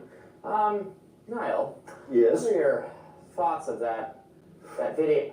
She's I don't know. Can I say it? Can I express my here? It's and it's fine. And she lost, and she should be taking some time off and relaxing with a bottle of Chardonnay or whatever puts her in a calming place. I wonder if she had cracked into that bottle before posting that message. I know there was some comment to that effect online. I think she has a rather idiosyncratic way of speaking at the best of times. It seemed, I wasn't clear whether her remark... She looked like she had substance abuse. were scripted or not, because they seemed at times quite casual, but it would be odd if you gave a fairly lengthy address for the first time since she considered the election. I agree. Without any notes at all. It seemed unscripted, but I can't imagine that it was. Whether it may have been or not. I do first have to defend her to some extent with, like, well, I mean, we read out tweets by, like, Benny Johnson and Charlie Kirk and that other guy. Yeah. Like, your best friends. All my besties. I mean, these, you know, they would criticize Kamala Harris for breathing, so I don't know really what is particularly gay other than woke breathing. Well, maybe it is. Look, you know, on what I don't really think. I don't want to kick her when she's done it, so to speak. You know, she ran, as is often the case with Kamala Harris. Wasn't the best, wasn't the worst. It was okay. It wasn't enough to overcome all the difficulties that she faced. That speech was not her most effective. I will certainly acknowledge that. I think it was sort of very vague. One of the things I notice about Kamala Harris' speeches generally is she doesn't really tend to tell a story in the speeches. There isn't a narrative. Maybe she just got a new speechwriter. There isn't a narrative really in her remarks. There's sort of a bit of this and a bit of that, and throw it all into a grab bag together. Having said that, look, you know, losing a presidential election, we've spoken about this before, very searing experience, very exhausting experience. I think it's ludicrous to say it was a scam because everyone needs vast amounts of money to contest a presidential election. I mean, anyway. Losing like the student council treasury election in middle school is traumatizing enough. Yeah, well, exactly. It's coming this close. Are we going back to your youthful traumas here? I mean, Exactly. it's even worse. I thought it was just $1 billion. It's $1 billion. It's $1.4 billion. 1.4, almost $1.5 billion. That is insane amount of money for a campaign in such a short amount of time that she spent it. I mean, there must be some serious corruption. Well, I mean, it all comes down. I often think back when the whole Biden crisis was ongoing, there was some otherwise anonymous ex-user who went very viral for a tweet that, if I remember it correctly, was simply, "They're gonna have to roll the dice on Kamala, bro." And that was basically the situation. Like, Biden was definitely gonna lose. Yeah. Jumping past Harris to One ticker, one trade, every week. My name is Nate Baer, and I just sat down with Peabody Award-winning journalist Bill Tucker and revealed the Jumping past Harris to someone else wasn't really viable because she's the incumbent black female vice president. She has political flaws, as we all saw in 2020. Some of the things she did this campaign were okay, some of them weren't much of it. Well, and they're still talking about her. She wants to keep herself in a conversation for now, as we alluded to yesterday and the day before. She's never in coming contention back. for either California governor or running No for president. I can't imagine her actually doing either of those things. Look, I think if she ran for governor of California, she would very well win. She would have a good, strong chance of winning. She has name ID specifically in California, and is her kind of, as you say, idiosyncratic, not just deliberately, but mix of policies or what she stands for, is clearly a fit for California. I have no doubt she could win that race. I have serious doubts about her necessarily winning the nomination or the presidency if she pursued it for national politics. She could become governor. Does she really want to do that? Does she want to do any of these things that take work? And look, she did her best. I don't want to kick her when she's down either. I think she should, semi-retire from well, certainly from running campaigns. She can. She doesn't want to put the effort in to be good. She's just mediocre, and she's been mediocre her whole life. Please go to my store, the-studio-reykjavik.com, and get the zeolite. This is a way to detoxify your body from heavy metals, toxins, and chemicals, including forever chemicals. A great way to start is filter your water, eat better foods, stop eating processed foods, and then the detox. All right? So please go to my store, get the zeolite, and detox. This is a zeolite that you can take every day throughout the year, or you can do it once or twice a year. It's up to you. I have a very strong antioxidant. It's called C60. You can get it in extra virgin olive oil, MCT coconut oil, or avocado oil. C60 soaks up free radicals, helps to boost up the health of the mitochondria, boosts up your ATP. You'll have more energy, and with more energy, you'll have a better endocrine system, a better immune system. Your cells will perform better, and soaking up those free radicals, you'll slow down the aging process. So please go to my store, the-studio-reykjavik.com, and get the C60 and the zeolite. Be a speaker or do whatever, book tours, that kind of thing. That's really the role for her. That's got to be what she wants more, is less taxing and to be. And as we said whenever we previously discussed this, it's traditionally difficult in American politics to come back from defeat. Now, obviously, Trump is a rebuttal to that argument, but you go past that and you have to struggle to find people. Nixon did it, admittedly, in the 60s. Nixon was the biggest political comeback until Donald Trump. Right. But, that is generally rare, and if you lose a presidential election, there is not generally an easy route back from there. And it's not like Kamala Harris has a really, it's not like an AOC type figure or a Bernie Sanders type figure where there is a ideological movement that is filled with fervent believers in that person. She's a sort of technocrat, really, and whenever it comes down to it, and those people do not tend to inspire massive loyalty. Right, and she's someone who I think wanted to be in the mold of like a Barack Obama, as such a charismatic someone whose personality and personal charisma holds your attention. There was no way that she would have been a Barack Obama. No way. There was just too many people that just did not like her. Plus, you gotta also remember Barack Obama. You gotta also remember Barack Obama came onto the scene during that whole Lehman crisis, and people were very upset with the economy and with the Bushes, and it was a kind of a unique situation. of the things he would say mattered less, or what the policies were mattered less, and progressives and liberals, you know, have been debating since the inception of Obama whether he's a person of the left, or whether he's really a centrist, or what his views actually are, how they've changed, because he certainly was a very, very stridently progressive person earlier on, but none of that really mattered, because it was the vibe, it was the feel of him, before we use the word vibe so frequently to describe everything going on. That's what she wanted to be, but she just doesn't have that raw. She doesn't, which is not an uncommon thing. Barack Obama was unique in that category for being such an effective deliverer of rhetoric and speech. That's what I was actually going to say, a version of that. I think that Democrats have become spoiled to a degree in saying that various candidates are no Obama, and I think that underestimates what an exceptional political figure Barack Obama was. I know, you know, conservative members of our audience will be fuming about such a remark.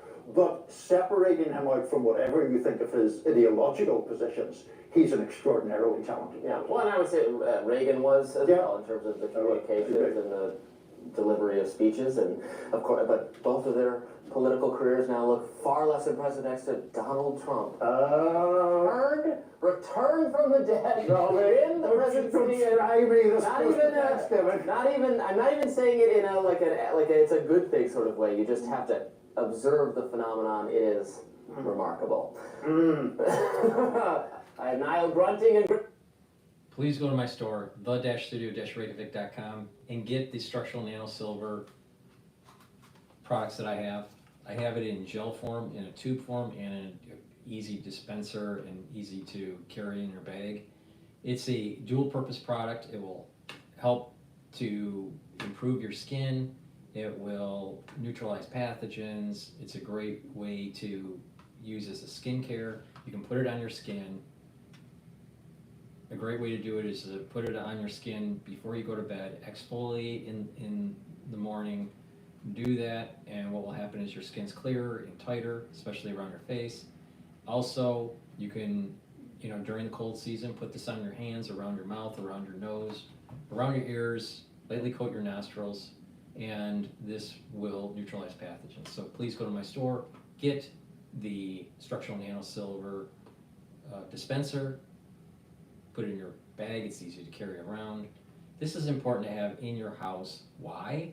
Because we're in the cold season in the United States, and you're going to have coworkers sick, and you're going to have people in your household sick, and people that you know sick, so it's really important to be prepared, right? Plus, it's a dual-purpose product, so please go to my store, get the structural nano silver gels. They're very high quality. It's the-studio-reykjavik.com. This is going to be the end of the transmission today. I wish everybody a happy Thanksgiving for the ones that do celebrate Thanksgiving, and just be thankful that you're alive, and that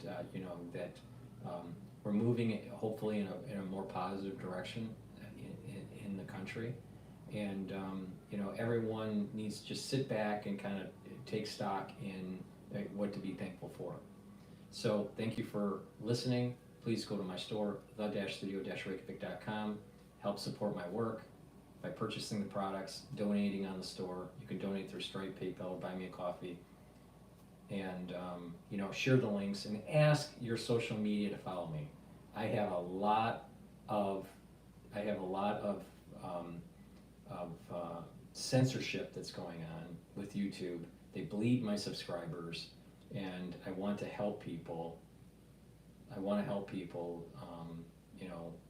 Improve their health, right? And understand what's going on. And also, we're going to add, the markets don't only go upward, markets also go down too.